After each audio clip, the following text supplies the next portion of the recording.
2009년 8월 5일 밤 군산시 개정면 발산리 찹쌀 정미소 인근 삼거리에서 발생한 흰색 레조 승용차 화재를 목격하셨거나 이중선 씨를 아시거나 만나셨던 분들의 연락을 기다립니다.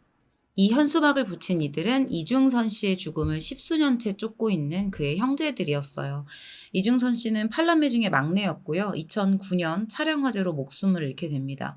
그런데 형제들은 지금도 이 막내 동생의 죽음에 풀리지 않은 의문을 품고 있습니다. 그를 잘 따랐던 조카 역시 삼촌의 사망에 의문을 갖고 있었어요. 이중선 씨가 사망했을 당시에 조카는 고등학생이었는데 성인이 된 이후에 이 사건을 다시 바라보니 다르게 보이기 시작한 거죠. 오늘 준비한 사건은 약 1년 전에 그것이 알고 싶다에서 발생했던 군산 월령마을 차량 화재 사망 사건이에요. 방영된 지 얼마 안 된 사건이라 이미 알고 계신 분들도 계실 텐데 아직 접하지 않으신 분들을 위해서 방송 내용, 그 밖에 사건 관련 자료들을 모두 참고해서 미제 사건을 다시 한번 짚어보는 의미로 준비하는 내용입니다. 사건이 발생한 시기는 2009년 8월 5일이었어요. 정말 무더운 한여름밤이었는데 누구도 예상하지 못한 순간에 사건이 갑작스럽게 발생해요. 전라북도 군산시 개정면 발산리 월령마을 인근에 경찰관 문 씨가 늦은 밤에 귀가를 하고 있었습니다. 그런데 밤 9시 55분경쯤 됐을 때 이 문 씨의 눈에 저게 뭐야? 싶을 정도의 되게 이질적인 광경이 들어와요. 밤에 혹시 시골길 걸어 보셨나요? 정말 칠흑같이 어둡거든요. 근데 여기에 정말 태양이라도 하나 떠 있는 것처럼 엄청나게 커다란 불빛이 있었던 거예요. 주의 깊게 뭐지 하고 살펴봤는데 곧바로 그 형체가 불길에 휩싸인 차량이라는 걸 알게 됩니다. 승용차 한 대가 화염에 휩싸여 있었어요. 위치는 월령마을 삼거리 인근이었고요. 일단 119에 신고는 했는데 도저히 손을 쓸 수가 없었어요. 개인이 어떻게 해볼 수 있는 수준이 아니었습니다. 접근조차 불가능했어요. 119가 도착하고 나서 10분 만에 진압되긴 했지만 이미 차량은 모두 타버렸습니다. 그리고 이 차량 안에서 뭔가 발견돼요. 새까맣게 타버린 시신 한 구였어요. 불길이 너무 거세서 팔다리 일부는 사라진 상태였는데 자세가 조금 기묘했어요. 운전석과 조수석 사이에서 천장을 바라보는 이런 자세로 발견이 된 거죠. 그리고 신원을 조회한 경찰이 특이한 기록을 하나 확인하게 돼요. 이 사망한 남성이 며칠 전 가출 신고가 접수된 상태였다는 겁니다. 경찰은 이 남성의 가족에게 연락을 취해요. 당시 미혼이어서 형제들에게 먼저 연락을 하게 됩니다. 자정 무렵에 연락을 받은 큰형은 이 전소된 차량 안에서 사람이 발견됐다는 말을 듣고 불길한 느낌에 휩싸여요. 안 그래도 일주일 전부터 동생하고 연락이 끊기면서 가족들이 찾고 있었거든요. 혹시 동생이 아닐까 하는 마음이 들었던 건데 정말 불행히도 동생이 맞았습니다. 바로 이중선 씨였어요. 이중선 씨가 당시에 경기도 하남에서 형이랑 중장비 차량 사업을 하고 있었는데 갑자기 연락이 끊겨요. 처음에는 뭐 그냥 바람 쐬러 갔나 보다 이렇게 생각을 했었는데 계속 며칠째 연락이 닿질 않다 보니까 이제 가출 신고를 접수하게 된 거죠. 그러다가 이렇게 불탄 시신으로 발견된 거예요. 가족들 모두 병원으로 향합니다. 정말 형체도 알아보기 어려울 정도의 처참한 시신을 두 눈으로 확인하면서 너무 큰 충격을 받았고요. 실신한 가족도 있었어요. 그리고 강력한 의문을 품게 됐죠. 대체 동생에게 무슨 일이 있었던 걸까? 어쩌다 이렇게 처참한 모습으로 발견된 걸까? 그렇게 수사가 시작됩니다. 지금 차량이 완전히 전소돼 버렸잖아요. 당시에 소방관들은 이 발화 요인과 발화 지점 모두 알 수 없다고 판단을 했어요. 엔진 과열을 원인으로 추정할 뿐이었습니다. 가장 먼저 현장에 도착했던 경찰은 당시에 번개탄으로 인한 화재를 의심했었다라고 하는데 이어서 진행된 차량 감식에서 여러 가지 흔적들이 발견돼요. 먼저 뒷좌석 아래쪽에서 면장갑 그리고 탄화된 좌석 시트 조각 여기서 휘발유 성분이 검출돼요. 그리고 면장갑 옆에 노란색 뚜껑이 달린 플라스틱 병도 있었습니다. 이 병 속에는 제초제 성분의 농약이 남겨져 있었고요. 번개탄을 태운 흔적은 발견되지 않아요. 수사팀은 이 같은 결과를 종합해서 이중선 씨가 농약을 마신 다음에 차량에 휘발유를 뿌리고 차에 불을 붙였을 것이다. 이렇게 추정을 했어요. 수사팀은 화재가 발생한 장소 또한 이 가능성에 무게를 실어준다고 판단해요. 당시 중선 씨의 거주지가 서울이었는데 호적상의 등록지는 군산시 개정면 월령마을이었거든요.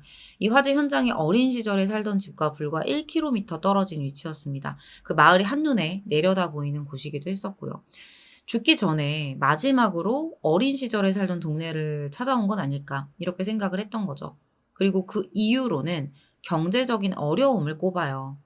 펌프카를 구입하면서 3,500만 원의 빚을 졌는데 사업마저 잘 안 되다 보니까 이런 결정을 내렸을 것이다. 이렇게 추측을 했던 거죠. 근데 중선 씨가 실제로 생전에 남겨뒀던 그런 흔적들, 물건들을 살펴보면 이게 경찰의 추측이 맞을까라는 의문이 들어요. 중선 씨 집에 새로 갈아 끼우기 위해서 사다 놓은 수도꼭지가 있었고요. 냉장고에는 앞으로 먹을 반찬거리도 사다가 넣어놨었습니다. 무엇보다 마지막으로 가족들에게 남겨둔 글조차 발견되지 않아요. 그리고 그 화재 현장을 살펴보면 좀 이상해요. 만약에 스스로 휘발유를 뿌렸다면 휘발유통이 당연히 거기 남아 있어야 되는 거잖아요. 이게 끝내 발견되지 않습니다. 차 키도 발견되지 않아요. 마지막으로 집이나 화재 현장 그 어디에서도 중선 씨의 휴대폰이 발견되지 않습니다. 흔적조차 남아있지 않았어요. 빚 때문이라는 이런 경찰의 추정 동기에 대해서 가족들이 되게 강하게 반발했었던 이유가 뭐냐면 사망 당시에 중선 씨 통장에 일단 240만 원 정도의 잔액이 남아 있었고요. 펌프카 할부금이 연체된 내역도 없었습니다. 계속해서 수입을 내면서 할부금을 무리 없이 갚아나가고 있었다는 뜻이겠죠. 그리고 이 펌프카 업체 관계자에 따르면 이 펌프카가 용량에 따라서 가격 자체가 막 수억 원 하는 것도 있대요. 그래서 아무리 돈이 있는 사람이라도 대부분 대출을 받거나 할부로 구입을 한다는 거죠. 그리고 펌프카로 일하면 일당도 높기 때문에 중선 씨에게 있는 3,500만 원 정도의 대출은 6개월만 바짝 일하면 무조건 갚을 수 있다는 거예요.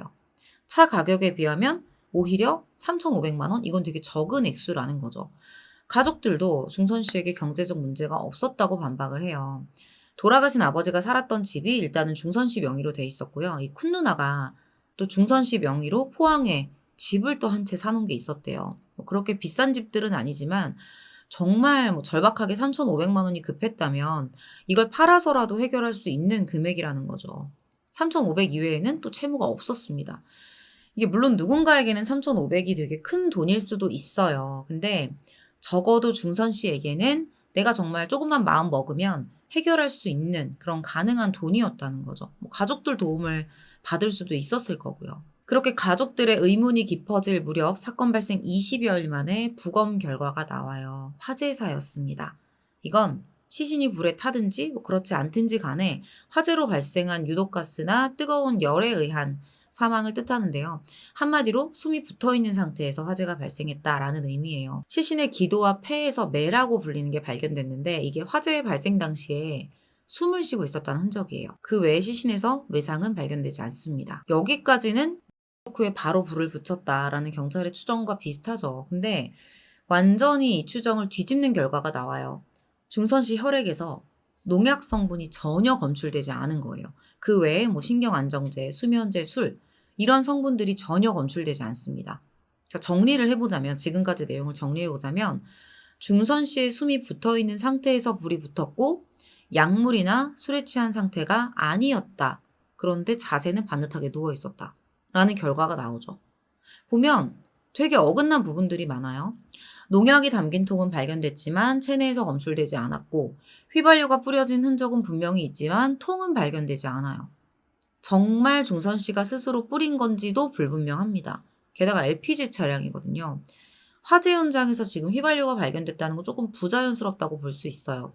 누군가 의도적으로 이걸 준비해서 가져온 뒤에 뿌렸다고 볼 수 있다는 거예요. 이런 많은 의혹들과 어긋나는 부분이 있음에도 당시 사건은 경찰의 추측대로 결론이 나고 그냥 종결돼 버려요. 여기서도 의문이 드는 게 중선 씨 체중이 70kg였는데 부검 당시에는 25kg이었습니다. 과연 뭐 외상이 없다고 단정할 수 있는 걸까? 이것도 좀 의문스럽죠. 그렇게 가족들의 의문은 모두 무시된 채로 사건이 종결되고 시간이 흘렀고요. 2023년에 방송에서 이 사건을 다시 다루게 된 거예요. 일단 이중선 씨의 행적에 대한 재추적을 시작합니다. 카드 사용 내역, 통신 기록, CCTV, 가족들이 모은 자료 이런 것들을 바탕으로 행적을 재구성해요. 그렇게 가족들과 연락이 끊어진 2009년 7월 29일부터 시신으로 발견된 8월 5일까지 확인된 일주일간의 행적을 정리해 드릴게요. 우선은 7월 29일에 서울 송파구 집을 나서요. 지갑과 신용카드는 두고 체크카드 한 장만 챙겨서 나옵니다. 그리고 이날부터는 연락이 끊어져요. 보통 하는 일이 전화로 모든 일을 다 이제 주문을 받는 일이었는데 좀 이상한 상황인 거죠. 다음 날인 7월 30일 그는 평소 단골이었던 경기도 하남시의 단골 LPG 충전소를 찾습니다. 오전 10시 37분에 여기서 27,139원 이렇게 카드로 결제를 해요. 6시간 뒤인 오후 4시 45분에는 한 국도 CCTV에 포착돼요. 군산에서 전주, 익산 방향으로 나가는 원령마을 인근의 도로 위였습니다. 그리고 약 30분 뒤에 차량이 한 번 더 이곳을 지나가는 모습이 찍혀요. 한 곳을 두 차례 지나간 거죠. 근데 운전자의 모습은 찍히지가 않아요. 이후에 확인된 행적은 오후 5시 39분경 서울 방향 고속도로 인근 휴게소였습니다. 여기서 차량에 다시 한번 연료를 가득 채웠고요. 서울로 향해요. 그러니까 계산을 해보면 이날만 거의 왕복 400km의 장거리를 운전했는데 왜 원령마을에 들렀는지 가족들도 이건 좀 의문이었습니다. 부모님이 돌아가시고 나서는 여기에 갈 일이 없었거든요. 혹시 뭐 누구를 만나러 간 게 아닐까? 뭐 친구를 만나러 간 게 아닐까 싶어서 고향의 동창들도 수소문했는데 그날 이중선 씨와 만나기로 한 사람은 없었어요. 다음 날인 7월 31일 중선 씨는 오전 7시 36분과 43분 두 차례에 걸쳐 누군가에게 전화를 겁니다. 발신 위치는 서울 길동이었어요. 지인에 따르면 중선 씨가 평소 길동에서 사람들과 자주 놀았었다고 해요. 혼자 노는 걸 별로 좋아하지 않았었기 때문에 아마 그날 다른 누군가를 만났을 것이다. 이렇게 추측을 해볼 수 있겠죠. 그 추측되는 상대방의 번호는 지금 없는 번호로 확인이 되면서 신원 확인은 불가능했습니다. 8월 1일 오후 1시 29분경 이때 특이한 결제 내역이 하나 확인돼요. 늘 가던 단골 충전소가 아니라 8km 더 멀리 떨어진 LPG 충전소에 방문을 하게 된 거죠. 처음 간 곳입니다. 여기서 다시 연료를 가득 채워요. 이날 흔적은 이게 끝이었어요. 왜 이렇게 왔다 갔다 하는 걸까요? 그리고 다음 날인 오후 12시 52분 중선시 차량이 원령마을 인근에 다시 나타납니다.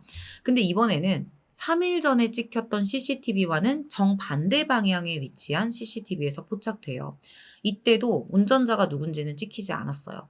그리고 약 4시간 뒤에 차량은 군산을 벗어나서 아무 연고 없는 전라북도 부안의 줄포를 방문합니다. 그리고 여기 있는 충전소에서 다시 LPG가 가득 채워져요. 다음 행적은 광주광역시였어요. 오전 2시 34분에 노래주점에서 18만 5천 원을 결제한 내역이 확인돼요. 현재 주점은 사라졌는데요. 해당 건물주에 의하면 14년 전에 18만 5천 원이면 한 테이블이라고 보면 된다. 4명이서 먹으면 이 정도 나온다라고 귀띔해줍니다. 근데 이상한 건 이 모든 하루하루의 일들이 가족들과 연락이 끊긴 상태로 있었던 일이라는 거죠. 굳이 연락을 끊으면서 이렇게 다녔어야 했을까? 연락은 받을 수도 있는 거잖아요. 그렇게 연락이 끊어진 지 닷새째가 되던 이날 가족들의 가출 신고가 접수됩니다. 신고 당일에 확인된 이중선 씨의 마지막 위치는 경기도 남양주에 위치한 한 기지국이었어요. 가족들이 그날 저녁에 남양주로 향했는데 여기가 강과 자갈밭이 전부인 완전 허허벌판이었거든요. 근데 가족들이 이 남양주에서 중선 씨 행방을 찾고 있을 그 무렵에 뜻밖의 장소에서 중선 씨 차량이 나타나게 된 겁니다. 가족들이 그날 저녁에 남양주로 갔는데 여기가 완전 허허벌판이었거든요. 근데 여기서 중선 씨 행방을 찾고 있을 그 무렵에 뜻밖의 장소에서 중선 씨 차량이 나타나요. 오후 8시 36분경에 4일 전에도 찍혔던 그 원령마을 인근 CCTV에 차량이 다시 포착이 된 거죠. 게다가 이날 포착된 CCTV에는 얼굴은 보이지 않지만 운전자의 모습이 처음으로 찍혀 있었어요. 근데 화면을 보니까 좀 이상한 거예요. 뭔가 수상했던 거죠. 지금 잘 보시면 운전자 오른쪽 손목에 시계가 채워져 있었거든요. 근데 평소에 이중선 씨는 손목 시계를 차고 다니지 않습니다. 실제 남아있는 이중선 씨의 모든 사진을 확인해 본 결과 유일하게 손목에 뭔가를 착용했던 게 있었는데 놀이공원 입장권 띄었어요. 시계를 안 차는 사람들은 안 차거든요. 갑자기 시계를 차고 있다? 이거 조금 이상한 부분이긴 해요. 다음 날인 8월 4일 오후 5시 39분경에 전날과 같은 CCTV에 중선 씨 차량이 다시 포착이 됐고요. 사건 당일인 5일 오후에도 또 같은 장소를 한 차례 더 지나가는 모습이 찍힙니다. 그리고 그날 저녁 9시 55분경 숨진 채 발견됐죠. 일주일의 동선을 확인해 보니까 지금 더 이상한 거예요. 수도권에서 주로 활동하고 거기에 살고 있는 사람이 그 짧은 시간 동안 서울과 호남을 왔다 갔다 했던 이 동선 자체가 좀 이상하다는 거죠. 펌프카의 특성상 사실 먼 지역을 출장하는 일은 없다고 합니다. 기름값 내고 이것저것 제하면 남는 게 없거든요. 이 기간 동안 이중선 씨 통신 기록에 남아있는 전화번호도 모두 확인을 해봤는데 의미 있는 단서는 나오지 않아요. 특히 가출 신고가 접수됐던 8월 3일의 행적은 더 이상했어요. 새벽에 광주에서 카드가 사용됐고 낮에 확인된 휴대폰 위치는 경기도 남양주시. 그리고 그날 밤 차량은 군산의 월령마을 인근 CCTV에 잡혔죠. 하루 동안 광주, 남양주, 군산을 오간 거예요. 혹시 뭐 이 정도가 되면 뭔가 휴대폰이랑 차량이 따로따로 움직이고 있었던 건 아닐까. 이런 생각까지 든다는 겁니다. 확인된 동선 그리고 현장을 분석한 현재의 전문가들은 당시에 경찰이 내렸던 그 수사를 종결했던 이유에 대해서 반박해요. 그러면서 중선 씨와 연락이 끊긴 29일이 아닌 31일에 그에게 신변에 문제가 생겼을 것으로 추정을 했습니다. 31일을 딱 분기점으로 지목한 이유가 뭐였냐면 8월 1일에 방문했던 LPG 충전소 때문이었어요. 사람의 소비 패턴이라는 게 되게 습관화되는데 중선 씨에게는 그게 충전소였단 말이에요. 본인이 항상 가던 곳이 있었어요. 근데 8월 1일에 갑자기 한 번도 찾지 않았던 그것도 8km나 더 먼 곳에 위치한 충전소를 방문했잖아요. 거기다가 31일 이후로는 갑자기 지방 이동이 잦아지는 평소와는 다른 되게 급격하게 변한 행동 패턴을 보였다는 거죠. 그리고 이 경찰 주장이 맞다면 그 죽음의 방법이나 시신의 자세도 의문스럽다고 했습니다. 보통은 가장 고통을 최소화하는 방법을 선택하는데 불을 질렀다는 건 가장 지금 고통스러운 방법이 될 수 있거든요. 그리고 무엇보다 그런 행동을 뒷받침하는 동기가 확인되지 않습니다. 그리고 그 죽음이 누구에 의한 것이었든 지금 불이잖아요. 얼마나 뜨겁고 고통스럽겠어요. 절대 누워있는 자세로 발견될 수 없다는 겁니다. 만약에 그런 자세로 있으려면 약물이나 물리력에 의해서 제압된 상태여야 했는데 부검에서는 그런 부분이 나오지 않죠. 그리고 그 타고 있는 불길 속에서 누군가를 그렇게 얌전하게 잠재운다는 건 불가능하죠. 본인 스스로도 일단 고통스러울 거고요. 높은 가능성으로 다른 곳에서 살해한 뒤에 이곳에 와서 차량에 시신을 넣고 불에 태우지 않았을까. 개인적으로 저는 그렇게 보고 있습니다. 만약에 이중선 씨가 어떤 범죄 사건의 피해자라면 지금 목격 제보가 정말 필요한 상태거든요. 근데 당시 경찰 조사에서는 목격자가 나타나지 않았었어요. 근데 뜻밖의 자료에서 목격자의 존재가 확인됩니다. 목격자가 누군지는 모르지만 존재가 있었다라는 게 확인이 돼요. 2009년 당시에 이제 보험회사 직원이 작성했던 보고서인데 당시 보험사 직원이 경찰이 했던 주장에 좀 의문을 제기했었어요. 만약에 경찰 말대로 그렇게 처리가 되면 보험사 입장에서는 보험금을 지급하지 않아도 되거든요. 그럼에도 일단 사실 확인은 해야 되니까 이 보험사 직원이 현장을 찾았었는데 여기서 누군가에게 어떤 말을 듣게 된 거예요. 사건 당일에 이중선 씨 차량에 두 사람이 탑승해 있는 걸 목격했다라는 증언이었습니다. 불에 타기 전이겠죠. 직원은 이 증언을 공식 보고서에 기록해 놨습니다. 근데 누가 이런 말을 했는지 그 목격자를 찾아보려고 했지만 끝내 실패합니다. 일각에서는 이런 의견도 있었어요. 중선 씨가 온라인 게임을 평소에 좋아했는데 뭔가 다툼에 휘말리면서 변을 당했을 것이다. 라는 거죠. 지금 보고 계시는 사진은 이 누나의 수첩에 기록된 내용인데 라그 돌리고 나감이라고 적혀 있습니다. 라그는 라그나로크라는 온라인 게임을 뜻하는 단어인데요. 사건 일주일 전에 집을 나설 당시에 중선 씨가 이 온라인 게임 자동 모드를 켜놓고 집을 나섰어요. 이걸 적어 놓은 거죠. 당시 여러 게임을 즐기면서 계정과 아이템을 팔아서 꽤 많은 수익을 얻고 있기도 했다고 합니다. 당시에 가족들이 중선 씨와 게임을 했었던 다른 유저들에게도 행방을 물어봤었다고 해요. 그리고 한 유저에게서 8월 3일에 중선 씨가 광주광역시로 게임과 관련된 누군가를 만나러 간다는 답변을 받기도 합니다. 실제 3일 새벽에 광주에서 카드가 결제됐던 내역이 있었기 때문에 신빙성이 높은 증언이었어요. 해당 게임 유저들은 그 복잡한 일주일간의 동선이 어쩌면 아이템 거래를 위한 것일 가능성을 제기합니다. 그리고 그 과정에서 다툼이 발생했고 이른바 현피에 휘말려서 끔찍한 사건으로 이어진 것이 아닌지 추측하기도 했어요. 그리고 이런 추측에 힘을 실어주는 일이 중선 씨 사망 이후에 실제로 발생해요. 사망 한 달 뒤에 누군가 중선 씨 게임 계정에 접속을 해서 두 차례 아이템을 판매한 흔적이 확인된 거죠. 분명히 이건 되게 수상한 행적이긴 한데요. 너무 시간이 많이 지나서 기록은 다 사라진 상태입니다. 당시에 경찰도 이런 가능성을 아예 생각하지 않고 있었기 때문에 수사를 하지 않았어요. 이런 수상한 정황을 확인한 가족들이 모아둔 자료를 경찰에 제출하면서 재수사를 요구했고요. 그렇게 재수사가 진행됐는데 결과는 이전과 같았습니다. 모든 절차에 대해서 경찰은 수사를 제대로 했다라고 하면서 문제 제기를 원천 차단했고요. 다시 이 사건에 대해서 수사할 계획은 없다고 밝힙니다. 물론 경찰 말이 맞을 수도 있겠죠. 근데 정말 아쉬운 건 2009년 사건 발생 당시에 그런 결론을 내려놓고 다른 가능성에 대해서는 검토하지 않았다는 거예요. 당시 수사팀에 따르면 중선 씨의 큰형이 의심했던 부분, 그것에 따라서 우리도 거기에 집중했다라고 말을 하거든요. 근데 큰형의 이야기는 좀 달랐습니다. 동생이 죽고 수차례 이어진 조사 때문에 정신이 없던 상태였다. 경찰 측에서 농약병이 발견됐다고 말했다. 그러면서 고인이 고향에 오고 싶어서 그곳에서 그런 선택을 한 것 같다라는 말을 먼저 꺼냈다. 워낙 정신이 없어서 결국 그냥 그대로 모두 맞는 것 같다며 수능만 한 채 조사를 받았다라고 억울함을 호소했습니다. 그렇게 억지로 이끌어낸 듯한 큰형의 진술에 포커스를 맞춘 경찰은 다른 형제들의 주장은 제대로 검토하지 않았어요.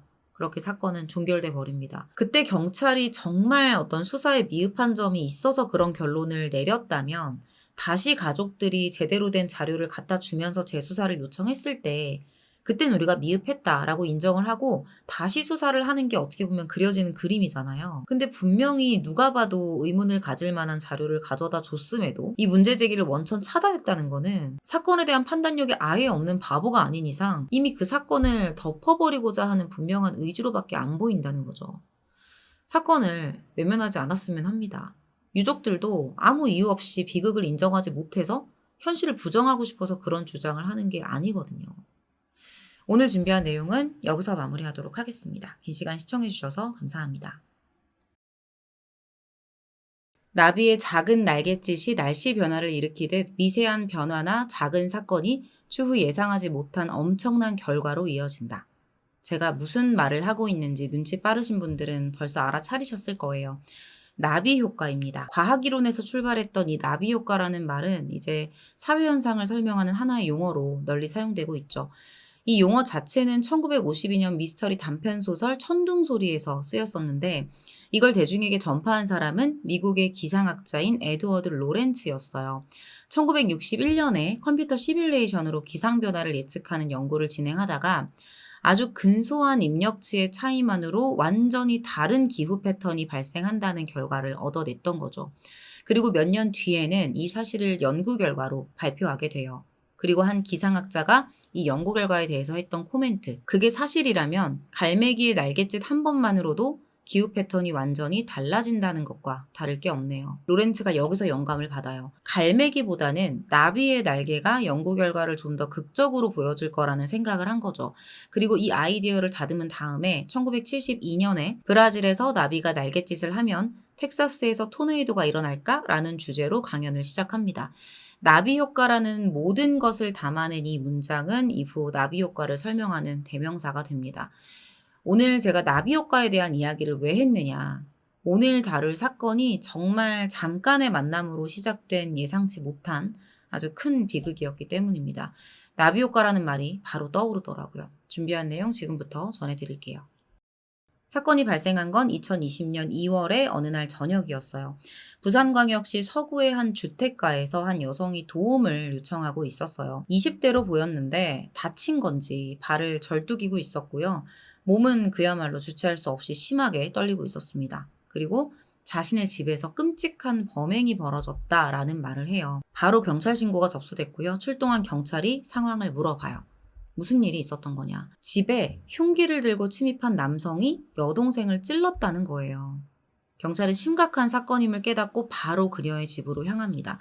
현장에 접근해서 조심스럽게 현관문을 열고 집 내부를 확인했는데 정말 보고도 믿을 수 없을 만큼 끔찍한 현장을 마주하게 돼요. 딱 거실 한가운데 도움을 요청했던 여성의 여동생이 반듯하게 누워 있는 거예요. 온몸에 피가 묻은 상태로요. 이 정도의 고통이라면 사실 저런 자세로 누워있을 수 없거든요. 범행을 저지른 누군가 이렇게 눕혀 놓은 것으로 보이죠. 피해자는 온몸을 깊게 찔린 상태였고요. 안타깝게도 이미 숨이 끊어진 상태였습니다. 현장은 완전히 긴장 상태였어요. 아직 범인이 지금 현장에 숨어 있을 가능성도 있는 거잖아요. 경계를 늦추지 않고 집안 곳곳을 수색했는데 집안에는 아무도 없었습니다. 이미 도주한 거죠. 현장에 바로 폴리스 라인이 설치됐고요. 강력계 형사들과 과학수사팀이 도착해요.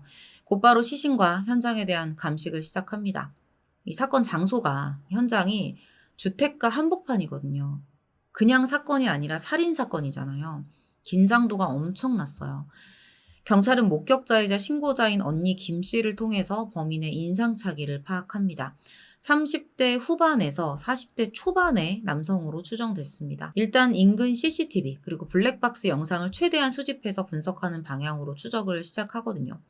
얼마 지나지 않아서 이 사건 추정 시각에 현장 근처를 지나는 범인의 모습을 확인하게 돼요. 그렇게 CCTV를 확인하면서 범인의 동선을 맞춰 나갑니다. 그리고 영상 분석과 동시에 추격조가 현장에서 범인 뒤를 쫓아요. 그렇게 사건 발생 나흘이 지난 2월 28일에 범인을 검거해요.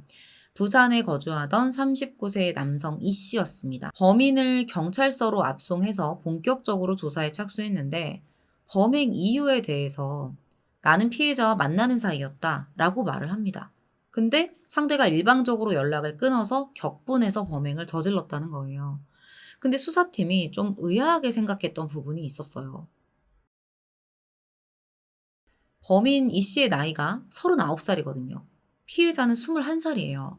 나이 차이가 지금 18살이나 나는 거예요. 물론 뭐 나이 차이가 날 수도 있겠죠. 근데 사실 이런 나이 차이가 난다는 게 그렇게 흔한 일은 아니잖아요. 좀 더 정확하게 두 사람의 관계를 파악해야 이 사건의 본질에 접근할 수 있겠죠. 그렇게 수사력을 집중한 수사팀이 이 사건의 진상을 밝혀냅니다. 지금부터는 범인의 진술, 그리고 피해자 언니의 진술, 경찰 조사를 통해 밝혀진 사실을 모두 종합해서 사건 내용을 처음부터 전해드릴게요. 피해자와 범인 이 씨가 처음 만난 건 2018년 7월이었어요. 만나게 된 장소가 좀 특이한데 부산 동구에 위치한 어느 퇴폐업소였습니다. 피해자가 당시에 그 업소 종업원이었어요. 이 씨가 거기 손님으로 드나들면서 피해자를 마음에 들어 했었고요. 그 이후로도 약 1년 동안 지속적으로 그 업소를 찾습니다. 그러던 2019년 8월에 이 피해자가 업소를 그만두고 나오게 돼요. 평소처럼 가게에 찾아갔던 이 씨는 그녀가 가게에 나타나지 않는다는 사실을 알게 된 뒤로 개인적인 연락을 취하기 시작합니다. 이 연락처를 알게 된 경위는 자세히 공개되지는 않았어요. 이후에도 이 씨는 피해자에게 종종 용돈 명목으로 돈을 주면서 사적인 만남을 이어갑니다. 본인은 우리가 만나던 사이였다, 애인 관계였다라고 얘기를 하는데 판결문에 구체적으로 언급되진 않았지만 조건 만남으로 만난 것이다라고 추측만 하고 있습니다. 이때까지는 이 두 사람 사이에 어떤 큰 문제나 갈등은 없었는데 개인적으로 이제 만나기 시작한 지 3개월쯤 됐을 때, 그러니까 2019년 11월 무렵부터 문제가 좀 생기기 시작해요. 이 씨가 경제적으로 좀 상황이 어려워지기 시작하면서 피해자와 자주 만나지 못하게 된 거죠. 그러면서 자연스럽게 관계가 멀어지기 시작합니다. 어느 순간부터는 이 피해자가 이 씨와의 만남을 피하기도 했어요. 그때부터 이 씨는 집착 수준으로 계속 연락을 취했고요. 결국 피해자는 연락을 끊어버리게 됩니다. 그때부터 분노가 폭발해요. 경제적으로 어려워진 시점이 2019년 11월부터였잖아요. 이 씨가 살인을 결심한 건 같은 해 12월부터예요. 그때부터 계획을 짜기 시작해요. 피해자 행적을 하나하나 쫓기 시작하면서 한 가지 소식도 듣게 됩니다. 12월 20일에 이사를 갔다는 소식이었어요. 그때부터는 어디로 이사를 했는지 그 이사한 곳을 추적하기 시작해요. 그리고 12월 27일에는 인터넷 쇼핑몰을 통해 흉기를 구매합니다. 회칼을 구매했어요. 전체 길이 37cm에 날 길이만 23cm였습니다. 이렇게 범행 도구를 준비한 뒤에는 이사한 곳을 찾으려고 했었는데 도무지 어디로 갔는지 파악하기가 어려웠던 거죠. 근데 사실 이 정도 됐으면 포기할 법도 하거든요. 절대. 정말 광적으로 집착합니다. 하다 안 되니까 흥신소까지 찾아가서 주소를 찾아달라고 의뢰해요. 당시에 의뢰를 받았던 흥신소에서 2020년 1월부터 2월까지 피해자의 행방을 추적했었는데 결국 여기서도 주거지를 찾아내는데 실패합니다. 근데 좀 이상하죠. 흥신소라면 주소를 알아내는 것 정도는 사실 별거 아니지 않나? 이렇게 생각을 할 수 있는데 왜 실패를 했을까요? 이게 판결문이나 기사 자료에서는 그냥 실패했다라는 결과만 나와 있긴 한데 두 가지 경우를 좀 추측해 볼 수 있을 것 같아요. 첫 번째는 흥신소가 돈만 받고 제대로 추적을 하지 않았을 가능성이 있고요. 두 번째는 피해자가 뭔가 이상한 낌새를 느끼고 먼저 잠적했을 그런 가능성이 있겠죠. 딱 연락이 끊어질 무렵에 이사를 간 것도 그렇고 이게 지금 흥신소가 알아내지 못할 정도면 아예 작정하고 지금 잠적해버렸을 가능성도 생각해 볼 수 있는 거예요. 그냥 이사가 아닌 잠적이요. 내가 해도 안 되고 흥신소도 못 해낸 일이라면 그냥 여기서 끝내야 되는데 이 씨는 멈추지 않습니다. 2020년 2월 말부터 회칼과 목장갑을 소지한 상태로 다시 직접 찾아 나서요. 그러니까 어디서든 만나기만 하면 지체 없이 그 자리에서 바로 살인을 할 준비를 마친 거예요. 그렇게 닥치는 대로 피해자에 대한 정보를 캐고 다녔는데 결국 하나의 정보를 얻어내는데 성공합니다. 피해자가 부산 서구의 모처에 사는 것 같다라는 내용이었어요. 이 씨는 곧바로 부산 서구로 향했고요. 주거지로 추정되는 구역에 가서 무작정 그녀를 찾아다녀요. 일명 뻗치기를 한 거예요. 이 뻗치기가 언론에서 사용하는 은어인데 기자들이 특종이나 단독을 얻기 위해서 한 장소에서 대상이 나타날 때까지 무작정 기다리는 행위를 말합니다. 누군가를 죽이려고 시작한 뻗치기죠. 그리고 불과 며칠 만에 피해자를 찾아내요. 이 씨는 피해자의 뒤를 몰래 밟았고요. 어디에 사는지 그리고 주거지를 출입하는 모습까지 확인하면서 정확히 저기에 살고 있다라는 것까지 알아내요. 2월 22일부터 23일까지 이틀 동안 쫓으면서 확실한 주거지를 파악한 거죠. 그리고 바로 살인 계획을 실행에 옮깁니다. 2월 24일 이 씨는 피해자의 집 현관문 앞을 서성이다가 오후 3시경에 피해자의 언니와 딱 마주쳐요. 그 언니한테 자신을 채권자라고 속입니다. 그리고 피해자 언제 오는지 이걸 물어봐요. 동생이 나한테 빚을 졌다. 좀 만나야겠다. 언제 집에 오냐? 이런 식이었어요. 언니도 지금 갑작스럽게 모르는 사람이 내가 채권자다 이러고 오니까 좀 놀란 거예요. 당황스러웠죠. 그래서 자기도 모르게 동생은 저녁 7시에서 8시 사이에 와요. 이렇게 알려줍니다. 이 씨는 그 말을 듣고 일단 자리를 떠나요. 이제 시작이라고 생각을 했겠죠. 범인 이 씨가 피해자의 언니의 존재에 대해서 원래 알고 있었는지 아니면 뭐 스토킹을 하는 과정에서 알게 됐는지 그건 정확하게 공개되어 있지는 않아요. 다만 이 언니가 범인 이 씨의 질문에 순순히 답한 걸 보면 이 씨와 동생의 관계 자체를 아예 몰랐을 가능성이 좀 높아 보이거든요. 만약에 범인이 어떤 인물인지 알았다면 그리고 적어도 동생으로부터 지금 누군가에게 쫓기고 있고 집착하는 누군가가 있어서 두렵다라는 말이라도 들었다면 곧장 동생에게 전화를 걸어서 알렸을 것 같은데 그러지 않았거든요.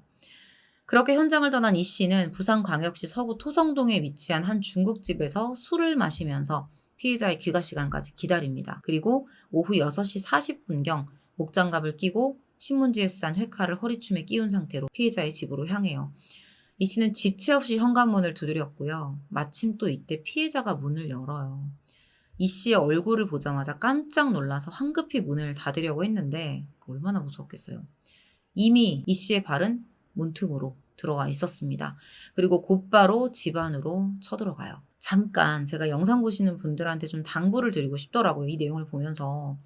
절대로 함부로 문을 벌컥벌컥 열면 안 돼요. 꼭 시건장치를 건 다음에 밖을 확인하는 습관을 들이시기를 바랍니다. 이미 열고 나면 뭐 시간적인 물리적인 방어막이 다 사라지는 거거든요. 피할 시간도 없고요. 어떻게 할 수가 없어요. 피해자와 언니는 작은 방으로 도망칩니다. 흉기를 뽑아둔 범인은 자매를 위협해 거실로 데리고 나와요. 이 과정에서 흉기를 막던 언니가 손을 다칩니다. 범인은 이 자매를 거실 바닥에 앉혔고요. 자매의 SNS를 통해 알아낸 가족들의 실명까지 거론하면서 협박을 하기 시작했어요. 실제 협박 내용 읽어드릴게요. 피하지 마라. 내가 다 찾아낸다. 끝내고 싶으면 말로 끝내자. 사람 미치니까 보이는 거 없더라. 니랑 같이 죽을 수도 있다. 요즘 살인 청구도 500만 원이면 한다. 니네 막내 동생이 해운대 어디 산다며? 이런 말들. 근데 한참 협박을 이어가다가 이 범인 이 씨가 돌발 행동을 해요. 갑자기 준비해온 범행 도구로 본인 허벅지를 친 거예요. 허벅지에서 피가 나기 시작했고요. 그걸 보고 겁에 질린 자매가 울기 시작합니다. 그리고 계속해서 말을 이어나가요. 이렇게 살짝 눌러도 푹 들어가는 거 봤냐? 목에 대면 그냥 죽는 거다. 울지 말고 조용히 해라. 피해자를 공격하기 전 언니에게는 울지 말고 조용히 해라. 조금이라도 소리내면 죽는다. 라고 위협을 합니다. 그런 다음 울고 있는 피해자를 불러서 자신의 무릎에 앉히더니 네가 나를 가지고 논 거다. 어차피 너는 오늘 여기서 죽는다. 너 죽고 나도 죽을 거다. 라는 말을 남깁니다. 피해자는 이미 저항을 포기하고 몸이 굳어 있었어요. 범인 이 씨는 피해자를 거실 이불 위에 반듯하게 눕힙니다. 범행 직전 피해자의 언니에게는 엎드려 있어라, 동생 죽이면 3분 뒤에 신고해라 라는 말을 남기고 마구잡이로 칼을 휘두릅니다. 목 4차례, 가슴과 복부 4차례, 그렇게 다발성 자창으로 그녀는 사망하게 돼요. 범인이 흉기를 휘두르는 사이 언니는 집 밖으로 도망쳐서 다행히 목숨은 건졌는데요. 그 과정에서 무릎이 골절되는 부상을 입게 됩니다. 범인은 도망간 피해자의 언니를 쫓지 않고 바로 도주했어요. 범행 직전에 너 죽고 나 죽자라고 했던 말과는 지금 전혀 다른 행동이죠. 심지어 범인이 대머리였는데 도주 과정에서 가발과 안경까지 착용한 상태로 변장을 하고 도망쳐요. 다 준비해 놓은 거죠. 이틀 동안 10번의 택시를 갈아타면서 도주를 했고요. 이 과정에서 범행에 쓰인 흉기를 낙동강에 버립니다. 하지만 조표호는 수사망을 피할 수는 없었고요. 그렇게 나흘 만에 검거가 돼요. 3일 동안 이제 수사팀이 수중과학수사대를 동원해서 범행 도구를 찾기 위한 수색을 벌였는데 수색 3일 만에 강 바닥에서 흉기를 발견했고요. 여기서 DNA, 범인의 DNA를 검출하는 데 성공합니다. 범인 이 씨는 살인 및 특수협박 혐의로 재판에 넘겨졌고요. 그렇게 1심이 진행돼요. 2020년 7월 9일 1심 재판부는 범인에게 징역 30년을 선고합니다. 사람의 생명은 최고로 존엄한 가치이다. 살인범죄는 어떤 방법으로도 회복할 수 없는 중대한 범죄고 엄중한 처벌이 필요하다. 피고인의 범행은 수단과 방법이 잔혹하고 무자비하다. 피해자는 극심한 공포와 고통 속에 21세 젊은 나이로 생을 마감했다. 더불어 피해자의 언니는 그 어떤 방법으로도 회복할 수 없는 큰 정신적 고통을 받아 정상적인 생활이 어려운 지경에 처했다며 양형의 이유를 밝힙니다. 또한 피고인은 유족들로부터 용서받지 못했고 유족이 엄벌을 탄원하고 있다라는 점을 덧붙였어요. 다만 이 30만 원 벌금형 외에는 별다른 전과가 그동안 없었고 뒤늦게나마 자신의 잘못을 후회하는 태도를 보이는 점을 유리한 정상으로 인정했습니다. 벌금형 외에 전과가 없었던 사람이 누군가를 2달 동안 찾아다니면서 살인을 계획하고 언제든 만나면 죽이려고 모든 걸 세팅하고 다니고 잔인하게 살해를 했다면 이게 더 지금 심각한 문제 아닐까요? 38세에 들어갔으니까 지금 68세, 69세면 나올 텐데 그땐 또 누구를 쫓아다니며 살아갈지도 모릅니다. 판결에 양측 모두 불복하고 항소해요. 2심 재판에서 재판부는 원심을 파기하고 5년 가중한 징역 35년을 선고합니다. 가중의 이유는 간단해요. 1심 판결이 너무 가볍다는 거죠. 2심 재판부는 양형 요소와 범인의 나이, 범행 경위 및 결과, 범행 후의 정황 등을 살펴볼 때 검사의 주장은 이유가 있고 피고인의 주장은 이유가 없다고 밝힙니다. 사실 35년도 좀 아쉽죠. 상고했는데요. 2021년 4월 대법원이 이를 기각하면서 35년형이 최종적으로 확정됩니다. 그렇게 지금은 수감된 상태예요. 이게 참 어떻게 보면 되게 무서운 현상인 것 같아요. 스토킹 범죄에 대한 소식이 언젠가부터 그렇게 특별한 뉴스가 아닌 것처럼 되고 있거든요. 그만큼 자주 우리가 접할 수 있다는 거예요. 해가 갈수록 늘고 있다는 거죠. 2021년 10월에 스토킹 처벌법이 처음 시행된 이후로 2023년 7월까지 112에 접수된 스토킹 관련 신고가 자그마치 55,796건에 달합니다. 하루 평균 86건이 접수된 꼴이에요. 이전에 제가 여러분들한테 전해드렸던 신당역 스토킹 사건 기억하실 텐데 이런 사건들이 터질 때마다 피해자 안전보호와 지원을 강화하겠다라는 내용은 늘 발표가 되지만 경찰 지원 인력은 사실 턱없이 부족하고요. 지원 제도도 미흡합니다. 그리고 무엇보다 문제는 형량이죠. 너무 낮아요. 스토킹 혐의로 구속영장이 발부되는 건수는 실제로 현저히 적고요. 그 수많은 스토킹 관련 신고 중에 실형이 선고되는 비중은 얼마나 될 것 같으세요? 채 30%도 되지 않습니다. 평균 형량도 13.4개월에 불과해요. 게다가 2023년 이전에는 온라인 스토킹에 대한 거는 처벌 조항도 없었어요. 23년 7월에 법률이 일부 개정되기는 했습니다. 피해자가 원하지 않으면 처벌이 불가한 반의사 불벌죄 규정이 삭제됐고요. 스토킹 정의와 처벌도 확대됩니다. 좋아해서 그러는 거 아니냐 이 말은 좋아해서 그랬다라는 스토킹 범죄자의 말을 공감해주는 말이거든요. 범죄자와 한편에 서서 범죄자의 말에 공감한 그대로 그 내 생각을 피해자에게 하는 그런 말이라는 거예요. 스토킹 범죄에 대한 강력한 처벌을 원하는 누군가의 의지가 부디 검찰과 법원에게도 공유되길 바랍니다. 누가 봐도 저렇게 처벌되는 게 맞아 라고 납득할 만한 판결이 계속해서 사례로 남아주길 바랍니다. 오늘 준비한 내용은 여기서 마무리하도록 할게요. 긴 시간 시청해주셔서 감사합니다. 2022년 10월 4일 오후 3시경 충남 서산에서 회사원 김 씨와 외국인 동료가 함께 트럭을 타고 서산 동문동 부근의 도로를 지나고 있었어요. 그런데 이 두 사람이 태어나서 정말 한 번도 본 적 없는 충격적인 장면을 목격하게 됩니다. 길가에서 한 남성이 양손에 칼과 도끼를 들고 여성에게 그걸 휘두르고 있는 거예요. 김 씨는 차에서 내려서 일단 공격하던 남성에게 다가가요. 그리고 흉기를 당장 내려놓으라고 설득을 해요. 그래도 이 남성은 말을 듣지 않고 계속해서 들고 있던 흉기를 휘두릅니다. 당시 현장에 이 김 씨와 외국인 동료 이외에도 지켜보는 사람들이 여러 명 있었거든요. 다들 이제 흉기를 들고 있으니까 쉽게 다가가지는 못하고 그만하라는 말을 하면서 이제 경찰에 신고를 하고 있었던 상황이었어요. 신고 전화만 7건이 걸려왔다고 합니다. 도저히 안 되겠다 싶었던 김 씨가 트럭에 삽이 있었다라는 걸 떠올리고 그 삽으로 이 남성의 어깨와 팔을 때리면서 여성을 공격하는 걸 말려요. 다행히 그렇게 제압을 할 수는 있었는데요. 이미 이 여성은 수차례 공격을 당한 상태였습니다.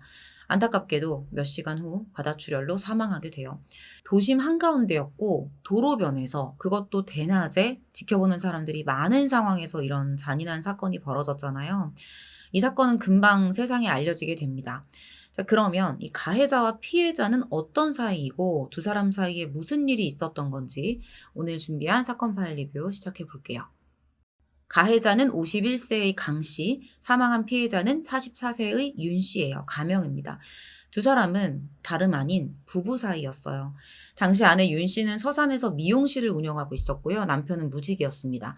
아내가 미용실을 운영하면서 집안의 실질적인 가장 역할을 다 하고 있었어요. 고등학생 자녀 둘에 그리고 그 밑으로 6살 된 자녀 하나 이렇게 세 자녀를 키우고 있었고요. 사건 당시에는 이 서산으로 이사 온 지 7년이 되던 해였다고 합니다. 겉으로 보기에는 속사정을 모르면 그냥 다복한 평범한 가정처럼 보였겠지만 속은 그렇지 않았습니다. 이 남편 강 씨의 가정폭력이 정말 심했거든요. 고등학생 두 자녀가 있는데 폭행이 시작된 건 신혼 때부터였어요. 최소 17년 넘게 이 폭행이 이어졌던 거죠.